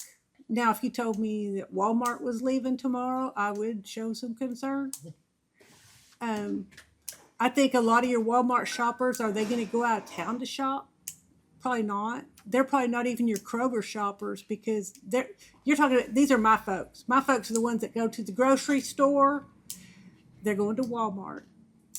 You know, they don't want to go any further. They don't want to go out of town. They're not online people at all. But we can take this offline, but I want to dive in and I want to understand the economic impact of losing those two businesses. I think I had looked it up and told Jim. You did, and I can't divulge that number publicly, but I'll tell you privately. And employees. That's what you Just keep talking. Yeah, Don't worry about it. but there are other businesses that were generating more sales tax than you. Sure. yeah, I was gonna say that's kind of why they closed. Yeah. You know. Yeah. it's something eventually will go in there. Will it employ as many people and sell as much stuff? I don't know. But Viacor left on their own. They were looking for a bigger space. Sean and I talked about that. She was not notified, nor was I, that they were looking for a bigger building, but they just needed more space and a bigger building, and that's why they moved to El Reno. It had nothing to do with the chamber, the city, anything. And if they were shipping out, sales tax goes to where it's delivered to. We weren't getting a dime Right, of exactly. anything shipped out. It's shipped in that makes us the money. So Do we have any idea of the? Well, yeah. Okay. No, yeah, even if I knew, I couldn't say it out loud because not for this time. I signed a confidentiality just to get the information. Yeah. You're good. We don't want you going nowhere. Yeah. We ain't got bail money. Any other questions for Anita? Thank you. Thanks. Thank you. Mm-hmm. Next item on the agenda is the city manager's report. Steve, will you come on up? Stephen Sears is the gentleman that's been working with Infomark, helping us out with water and sewer the last couple of weeks. He's the one that you've been reading his weekly reports. I told him I've enjoyed reading them. I know the mayor, we had a chance before the meeting to talk with Steve. I'd just like you to touch on, Steve, you know, we had a little water issue this weekend. We shared it with the mayor, we shared it with the rest of the commissioners and the public.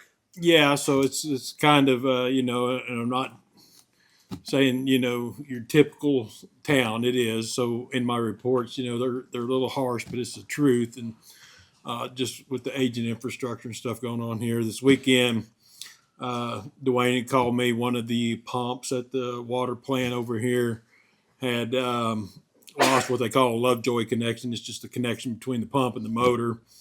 You know, it's made of rubber or hard rubber, but it, you know, those things go out from time to time. But apparently, you know, this one, you know, is only about 2 months old. And so, you know, they replaced it and fixed it. And then Sunday he called me back and said, hey, well, we got another issue with the tower not communicating with the pumps at the water plant and not telling them when to kick on. So, of course, I live in Grove up in northeast Oklahoma, and I'm communicating with him and said, well, you know, what vendor do you have that works on that? And, you know, he told me it's Worth Hydrochem. I said, well, give them a call, see what they can do. They couldn't come out on a Sunday, so the operators had to physically turn the pumps on hand to fill the tower, wait for it to get full, shut the pump off, you know, let the public use it, drain it down, you know, till Worth could get here this morning. So, you know, they got here. I had other business, so I come in late, about 4 o'clock, and they were still here. And they were kind of scratching their head, you know, they couldn't figure out why it wasn't communicating with the pumps. And the piece of equipment they narrowed it down to, well, that company is no longer in business, and they couldn't find out anything about it and this and that. And I'm like, okay, give me a workaround. What can we do? You know, these guys can't be turning pumps on and off all night long. So they said, well, we can do X, Y, Z. And I said, do it. And within an hour, it's back online now. So, you know, the guys are not going to have to come in and turn it on and off. But You know, again, this is just typical stuff with some of the aging infrastructure. You know, it's nobody's fault here. You know, and it's going to happen. You know, you guys have read my reports. You know, again, being honest about it. You know, that stuff's going to happen. So you got to make a decision how we move forward. You know, this is my business. I love it. I mean, you know, this is what I do: water and wastewater for 35 plus years. I won't say hold on, I am, but you know, I love to fix stuff. But you know, I see your little motto up there. Yes, we can. We can turn this place around easy. You know, so. Steve, has the alerting system been remedied yet? It hasn't. There's been some issue with the one particular dialer down there, I guess. And again, I'm here 2 days a week trying to dive into all this stuff.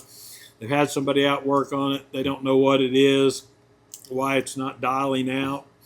I did find that particular dialer out at the wastewater plant. They had an old one they weren't using. I'm trying to find somebody to program that so we can maybe plug and play that one in. But again, it's an old system, you know. When you say dialer, are you talking phone dialer? Yeah, it's on the dialer system. It literally, when it gets an alarm, it dials out a number. Whoever's programmed into it calls their cell phone and says, hey, here's the alarm. So. Okay, well, Jim, that's going away soon. Yeah. It's going to be decommissioning copper. Yeah. So Yeah. That's something we're aware of too, you know, on this end, looking at, you know, options. So absolutely. Appreciate you, Steve, and thanks for the reports. I read them first before I give them to the elected officials, and you're doing a good job. Okay. I appreciate it. Appreciate all the detail and everything. Ryan, will you come up? The other issue that happened over the weekend, and I appreciate Commissioner Mecklenburg advising me that one of the sirens didn't go off, and when we reached out to Ryan Dethridge and I reached out to the chief over the weekend, he said there were 3 of them that were defective. So Yeah, the fairgrounds, track, and Meeker Water Tower, all 3, which they come in Friday and put in a new control box in the fire station that we bought back in June. 12,000, yeah. And he thinks it was programmed wrong because those have different computers in them than these other 2. So he's come back today and changed some stuff. And then one of the Meeker Water Tower,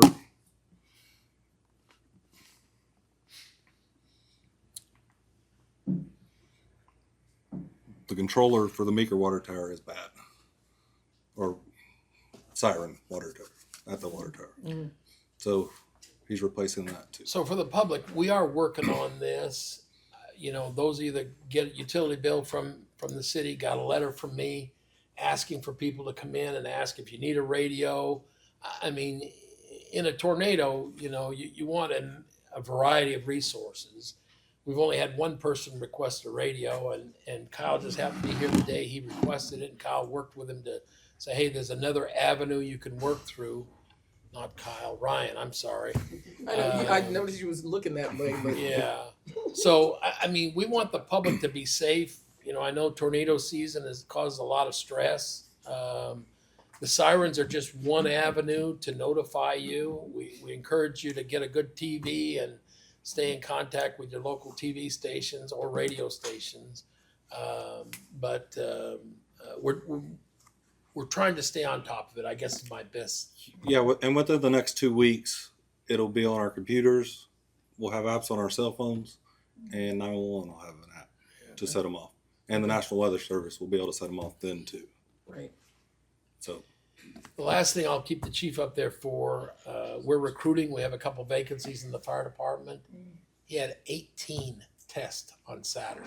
Oh, that's awesome. As long as I've been here, that's the most number I've heard of. I don't know, Chief, you've been here longer than They me. want to be in that new station. Yeah. We're losing jobs. That's awesome. So I have a question though. Don't engage. So I have another question though about, since he's already up here, do we charge for, you know, like the false runs, like when people get in the ambulance and they're like, never mind, don't take me to the hospital? Yeah. Okay. So if we don't do anything, it's $100. If we do something, it's $325 or something. Okay. Minimum base, and Yeah. then it goes up from there. Yeah. Depending on what service they get. Right. Okay. Thanks, Ryan. I Thank you. appreciate you. All right, You thank got you. anything else? I don't have anything else, Mayor. I mean, I don't know if anybody have any questions on my hot topics that I sent you last week. Commissioner Sam, you'll be put on my list. Every couple of weeks, I send out a hot topics of things that are coming up on the agenda or things that I feel you should be aware of that are going on. And it's a good informational. You'll be getting the report that Mr. Sears generates every week about the activity with the water and sewer. So that's all I have, Mr. Any Mayor. questions? Nope. We have a motion for adjournment. I'll make a motion, we adjourn. Second. Now that we're closed, why are we sending non-disclosure agreements to employees? Don't be engaged in it. What are you trying to keep quiet? Just With let the him water talk to department? Why would you himself. sign that? Just let him talk to himself. But they're not. Jim, why would you sign that with the water department? Non-disclosure, you can't talk. You got all these water problems. Narcissistic traps. And Jeff laughs, you guys are, meeting's closed, you can speak publicly. Big Jeff. All right, we're gonna go. Jim Yeah, needs if to I be can, if I fired. can get the, Jared needs to be fired. You guys just voted down jobs for I Kingfisher. can't get it personal open, reasons. join the meeting. Probably gotta restart. Are you up, I gotta restart. Brittany? Kyle, I'm needing to adjourn. Yes. Oh, yes. Okay. Sorry, I'm trying to close down. I don't like it. Well, I don't like can't get in. There it is. I hadn't showed up. I think you already did it. It's in front of you. Okay, so we're adjourned. Yes. We'll reconvene as the Kingfisher Public Works Authority meeting. I have to reboot my page.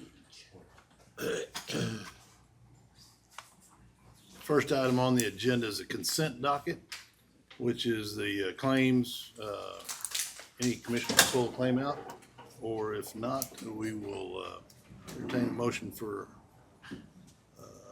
approval of the consent docket. Make a motion, we approve the consent docket. Okay, Yes. did we have a second? Yes. Okay, Mr. Whitrock. okay.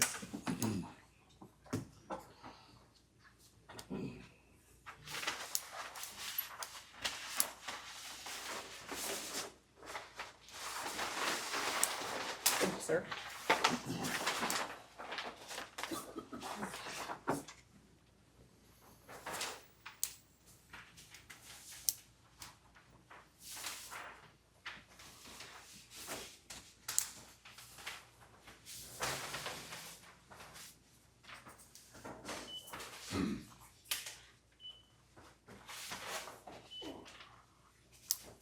Who's giving us a presentation? I'm John Wolf. Thank you, Kyle. All right, we'll see you guys. These guys are going down to the worst commission ever, Kingfisher. Bad for Kingfisher, bad for business. Baldy. Is he referring to you or me? Well, I don't- All three of y'all. All four of y'all, actually. We're out of it. Is that approved? And Jared. Yeah, sorry, Oh, yes, I didn't I'm see sorry. it.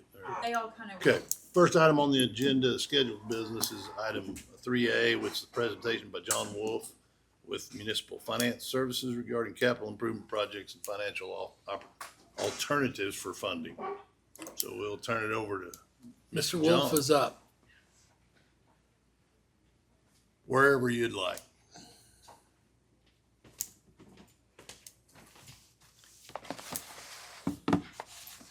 Well, Let me just say one thing, John, because we got a new commissioner. In the spring of this year, Mayor Cobalt and I chaired a committee to bring 3 engineering firms in to look at streets, water issues, and sewer issues, stormwater, a number of issues. So we hired 3 engineering firms. They came up with a prioritization of projects. And we presented that back in May, and it's kind of been sitting idle, and then Commissioner Burpo, tendered her resignation. And so we're ready to move forward. And so we came up with, at the State of the City, the mayor and I outlined over the next 10 years, we need to invest about $19 million in capital improvements. Well, we can't spend $19 million immediately. And so we broke it down, and we've got a $5 million package that John's going to talk to us about. And one of the items I shared with the commissioners was if we spread those costs out over 30 years, I think, at a 5% interest rate, it's about $350,000 a year to fund those projects, which would cause us to do about a 10% utility rate increase on water and sewer. So with that brief overview, John, why don't you share with them how we can take advantage of a bigger loan coming out of the state and what Mark Long is trying to work on. Right. Well, thanks for the little bit of background, and it's good for everyone to hear that because I'm going to jump into.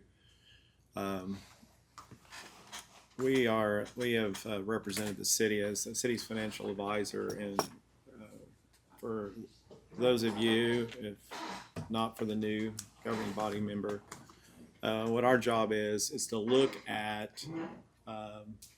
Initially, we're a registered municipal advisor with the SEC.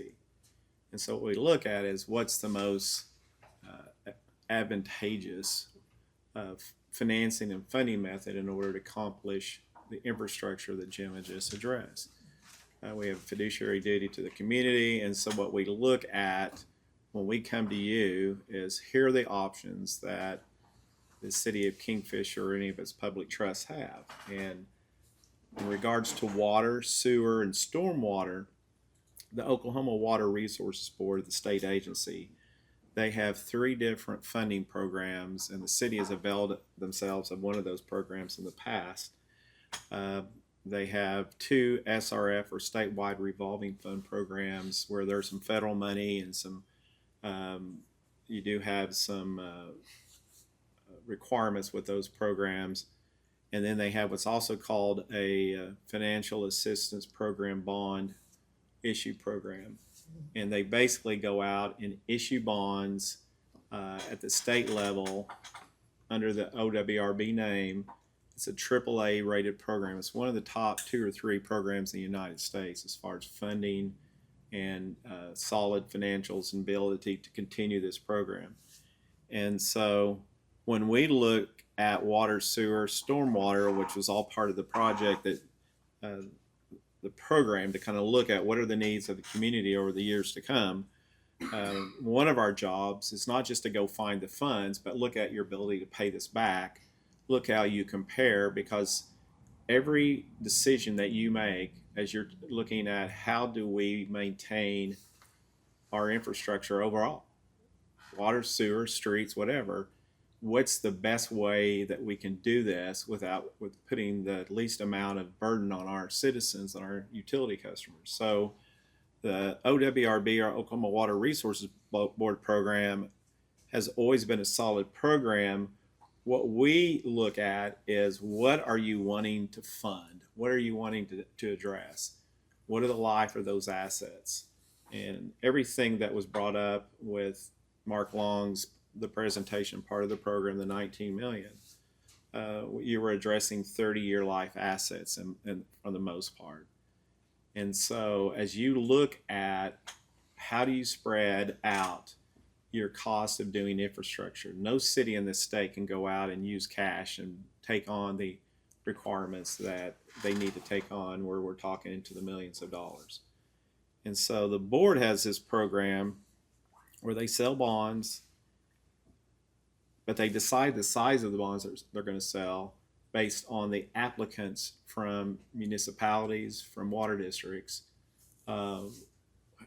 what each one of those entities want to borrow, for how long, and they start to assess 2 to 3 months out which loans are going to be coming to them, and then they go out and they do one single revenue bond transaction. And so what happens is you get momentum. You will have X city, Y city, Z city, and before you know it, you have 20, 30, 40, 50. We're up now to $190 million worth of projects that multiple cities are wanting to have the board sell the bonds And then when they sell the bonds, the proceeds come back to you as a loan. And the numbers that our firm had given to Jim was a market, wherever we're at in the market when those bonds sell, that's the rate that we pass on until we have another sale. Our last sale, I think, was like August 6th that the board had. We're looking at right now the 190 to 200 million. Those bonds will sell the first week in December. So there's only so much time for everybody to get their applications in order for all their staff to review all the applicants and look at the ability to pay everything back. And so we, as your financial advisor, put the application together. We do the assessment on how you're going to pay it back. And then we work with the OWRB and say, okay, this is how this is all going to work and how it all fits. And that's our job as financial advisor. This is a loan between your authority and the Oklahoma Water Resources Board. So there's documents. There's 25 to 30 different documents that are part of doing this financing. It's a tax exempt financing. You get it at a lower interest rate. And so you have to hire a bond attorney, which you have done each time you've ever done any tax exempt financing, and you hire that firm. And the Public Finance Law Group is the firm that's represented the city for over probably 2 decades. They will prepare all the legal documents. We prepare all the financing documents. We show how you can pay it back, do a model, and then we present that to the board. There are 2 meetings left that the board wants those entities that want to go through this program to come before them. It's the 3rd Tuesday in October. It's the 3rd Tuesday in November. And so today, and Jim and I talk about this because Jim looks at the 10-year treasury and then he gets on the phone and he tells me, I think this is where rates are. Well, the 10-year treasury today closed at the lowest rate in about 11 months. One other time is this low. So rates are coming down right now, but where they're going to be, Jim just mentioned 5% is a fair number. Today, if you were to be lucky enough to close today, you'd probably be a 472, 473. That's a 30-year fixed rate. It's not the rates we had before COVID, which we'll probably never have again, but I think the rates are going to be in that area. But when the board sells the bonds, they have their own issue. We bring all of the entities that want to borrow money. They all come to the board, and then the board turns around, and they have to hire their professionals to sell these out on the market. So $200 million go out on the market. You have rating agency fees. You have all their fees that they have, not tied to us. They do their own bond sale.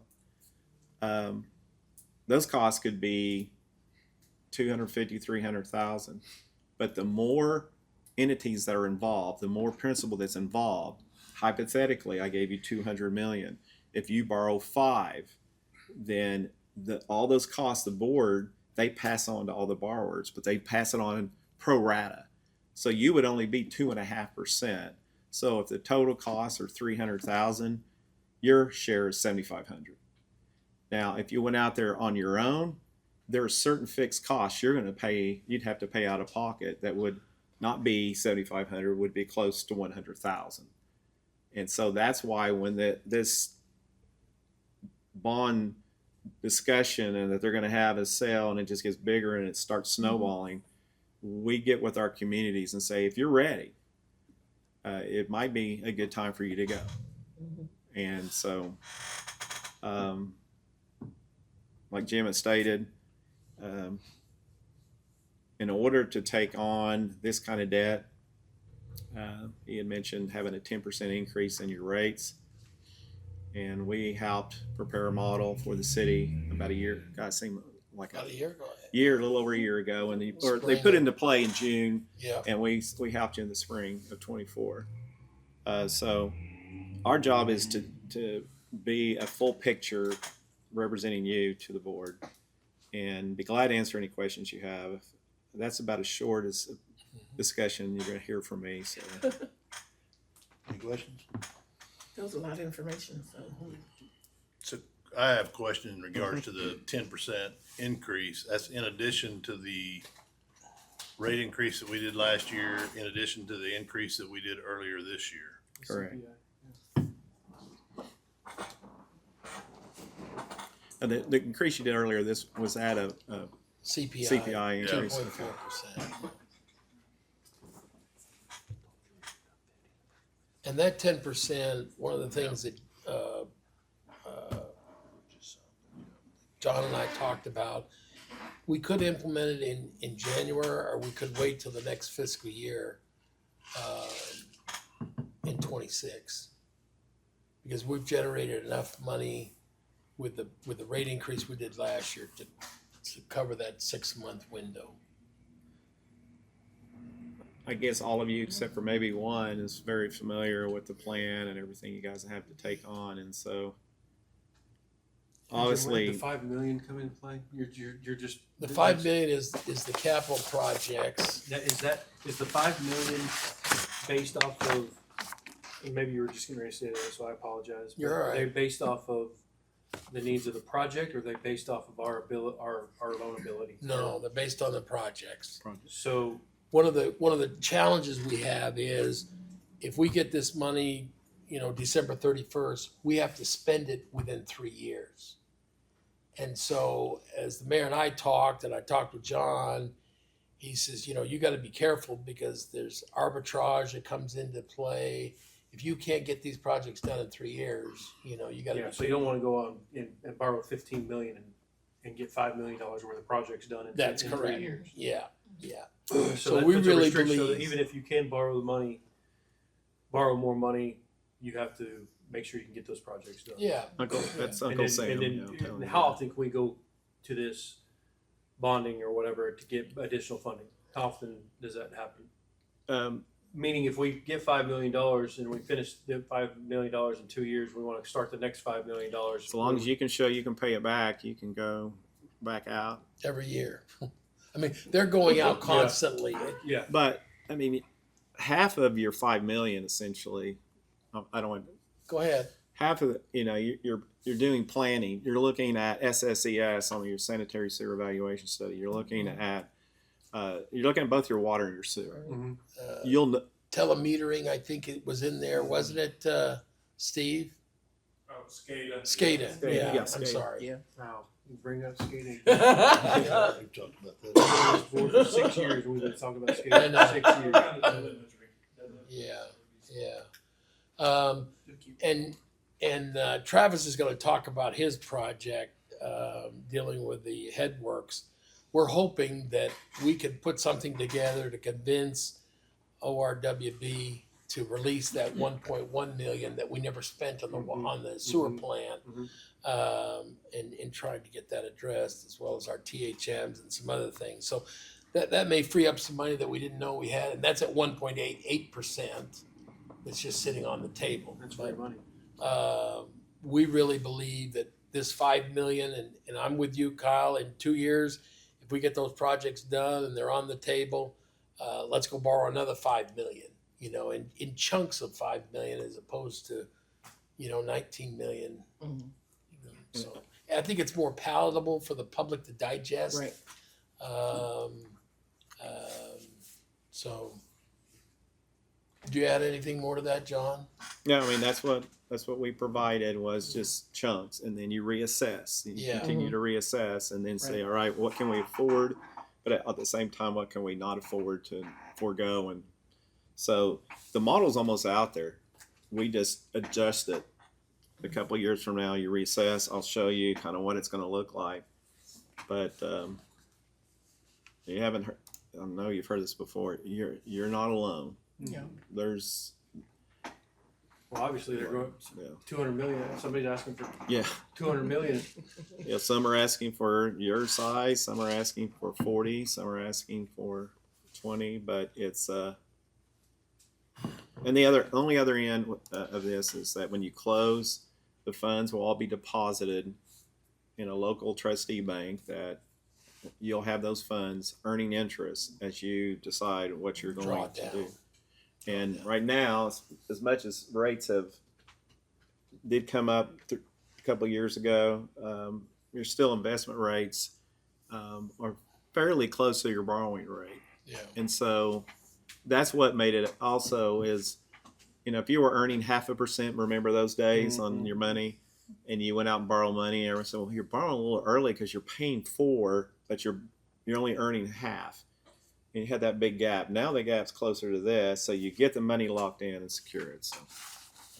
Well, I think it's gonna be real important for us. It's gonna be important for me to make a decision on going out and getting that 5. I don't want an arbitrary number. I don't wanna say, let's do 5 million just cause it sounds good. I wanna know what the projects are, how long those projects are gonna be, as far as if we can get half those projects done in year 1, and then we have another 2 years to work on the other projects, then if we need 6, if we need 7 to keep us moving forward and that stuff, again, because it costs money to borrow money, and so I just want to be prudent about that. And if we're going to get it at 4.27 or 4.72 or something, and we can get 3.5, 4 on the interest rates at the bank, I mean, it's not cost us any money to get that money. So Right. I want to be smart about it. Is basically. But that's a part of the process, right? You have to show what the projects are.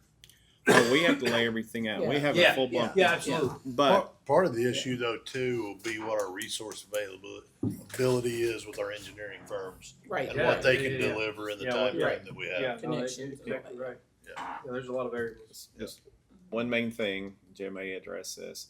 Tonight, if you guys decide you want to move forward, I gave you the timetable. It's tight. So you have to authorize us to submit the application, which you don't have in front of you tonight. And then you engage us to move forward. And so So the goal would be in our October meeting to pass a resolution applying the application.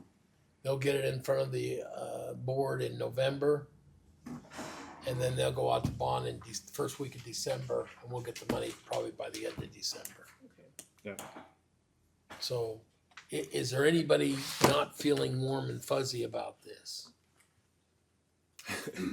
No one not feels feeling warm warm and about fuzzy. I'm not It's just feeling warm the and temperature fuzzy of the about it, but I mean, I understand the process. Okay, I understand the process. Am I ready to make a decision on it? Going out and borrowing $5 million based off of this presentation? No. okay. We will get you the priorities that come up with that 5 million. Yeah. Over the projects. Yeah. Over the next couple weeks. John will be back in a month with all the paperwork to do that. And that's the plan, John. Yep. Well, it would be beneficial though for the engineering firms to lay this out from a critical Like a path strategic. standpoint as to how they can deliver on what our promises are as far as projects, so that we can see really what our investment looks like Right. over the course of the 3 years. Okay, And how it's gonna play out. all right. Right. Thanks, John. Thank you. Thank you. Next item on the agenda is 3B, which is the discussion of possible action to approve memorandum task number 2 for completing a design memorandum to support the future design and budgeting of a new wastewater headworks facility. Come on up, Travis. This project will be about half of what John talked about. It's estimated about 2.5 million. 2.5 million, Yeah. but this is part of that being able to repurpose the 1.074 million from OWRB. So 1.5 out of the funds that Mr. Wolf was talking about, and then $1,074,000 from OWRB with that low interest rate. That's what we would target this one for. Travis is with Park Hill. It's one of the engineering firms, Tammy, that we hired in the spring. So go ahead, Travis. Okay, so in front of you guys, we have our task order number 2. Like Jim said, this is a design memorandum to move forward with the Headworks project. One thing to note is that wastewater treatment plant Headworks project was identified as the top priority project when all 3 engineering firms compared our priorities and ranked it using the SRB capital improvement planning tool. It was also identified by Infomark whenever they came out independent of us as a significant deficiency within the system. So this is step 1 to get the ball rolling, to be able to, one, give you guys a better budget. What we did in the initial assessment was give you what was called a class 5 cost estimate.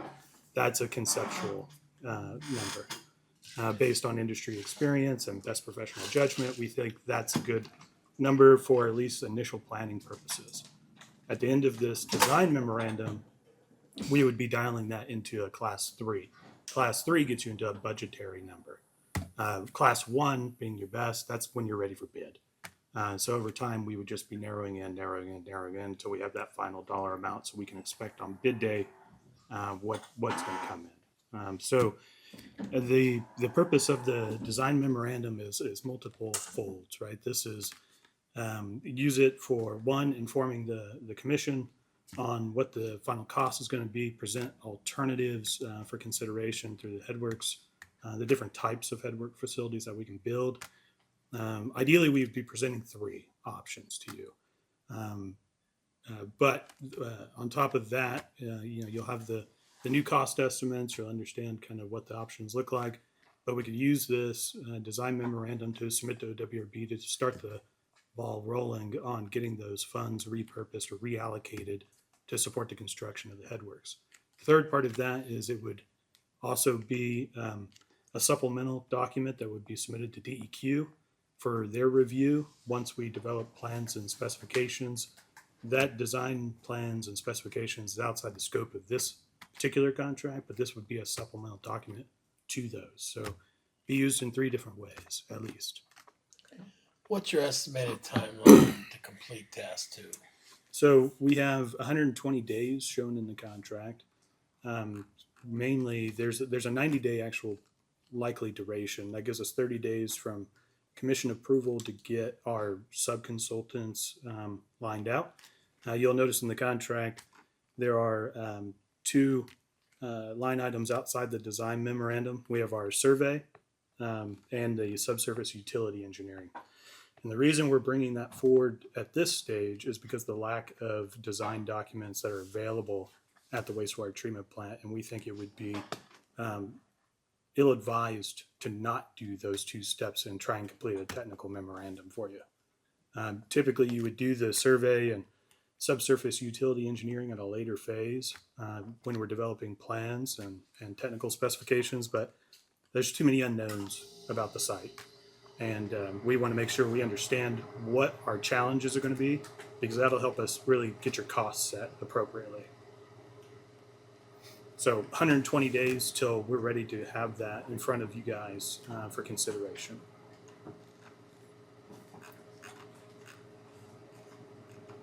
Any questions of Travis?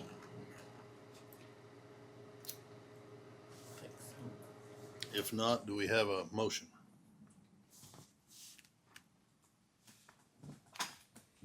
I'll make a motion to approve memorandum task number 2 for completing a design memorandum to support the future design and budgeting of a new wastewater headworks facility. All right, we have a motion. Do we have a second? I second it. Okay. Yes. 30 vac system with a 24 horsepower Kubota engine at a total cost of $81,218.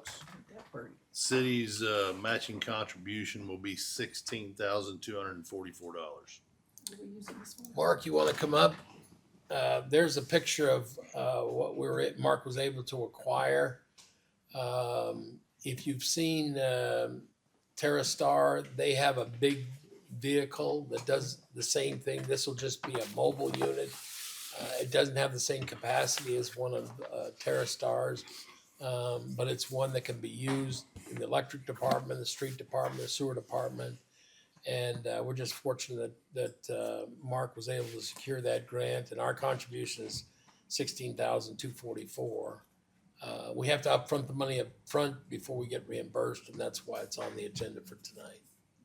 You want to add anything to that, Mark? No, I think this is a great deal for all the departments within the city. I mean, we use the vac truck a lot now for poles, but this is something that street department could do. Their sewer, their drains and storm drains, and I think this is a great deal for the city. Like I said, it comes already mounted on the trailer. I mean, it's a plug and play type deal. So is this like a gigantic shop vac? Basically, Exactly. yeah. Okay. Where I mean- it says ditch witch, that will suck a bowling ball, your mother-in-law, everything. It'll take it all. Any questions of Mark? But it's on a 12,000 pound trailer, so it's non-CDL. Yeah. That I think that was Okay. really Yeah, important. that's good. Appreciate your efforts, Mark, and getting this asset for the city. Hey, I got one question just out of curiosity. The difference between the one you've highlighted and the one that's $67,000 a pier, I don't know what the difference there is, other than the cheaper one has a, I don't know, 6 horsepower more engine there. Everything else appears to be the same based upon what's been provided. So I just curious as to why the $81,000 instead of the $67,000. Trailer poundage, and you got each CDL.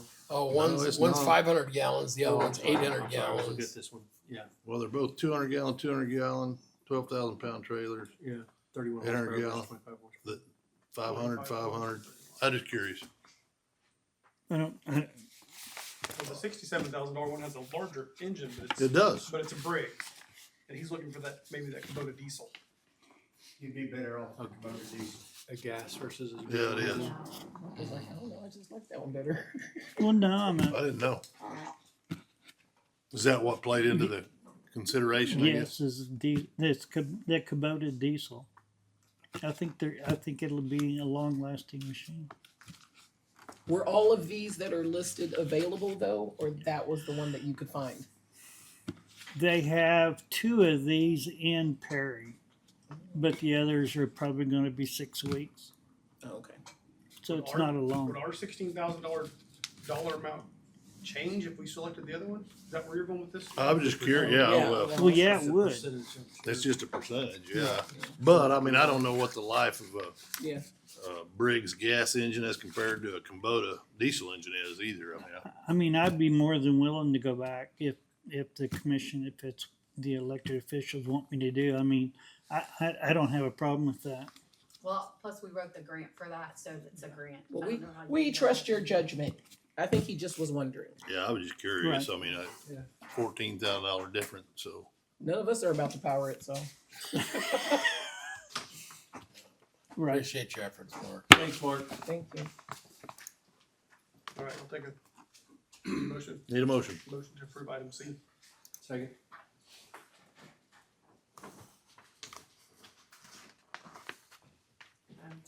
Yes.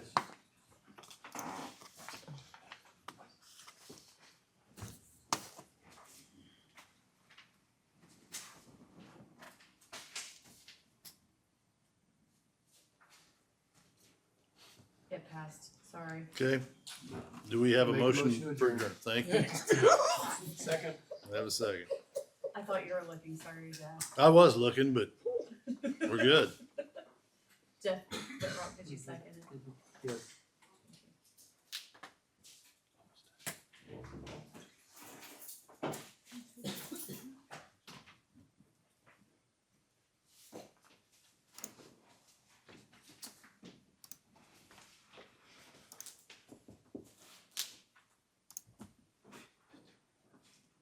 We're adjourned. We'll reconvene as the Kingfisher Recreational Authority. Thanks, gentlemen. Thank y'all.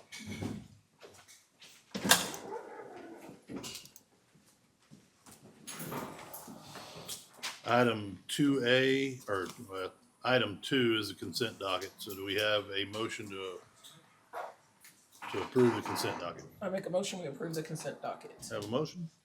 Second. Okay. Yes.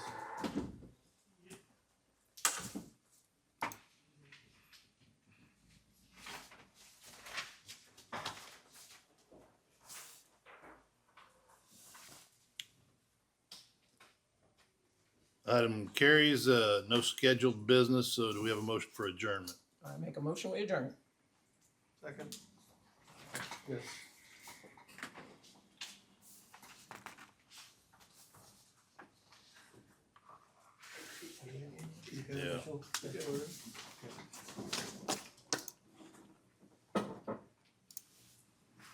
brought Amy in a good long meeting.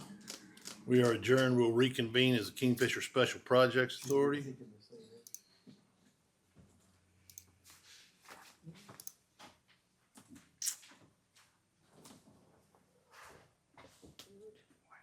Only item there is the consent docket. Do we have a motion for approval of the consent docket under the Kingfisher Special Projects? I make a motion, we approve.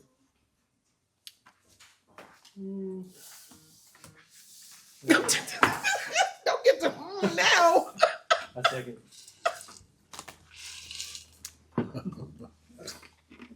Yes.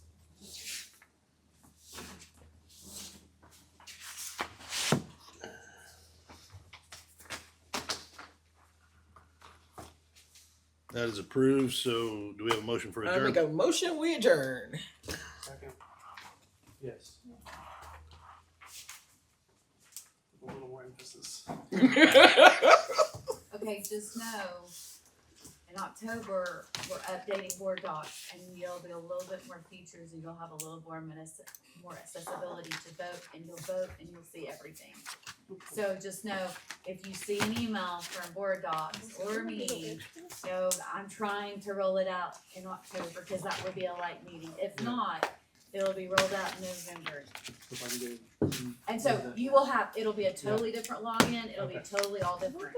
So just know if you see something from Diligent, you open that email because it's coming from me, because I'm sending you an invite to get in, to get logged in. Okay. Okay, and I'll have a little bit more features. I think I told Jeff, one of the features is you'll see everybody voting.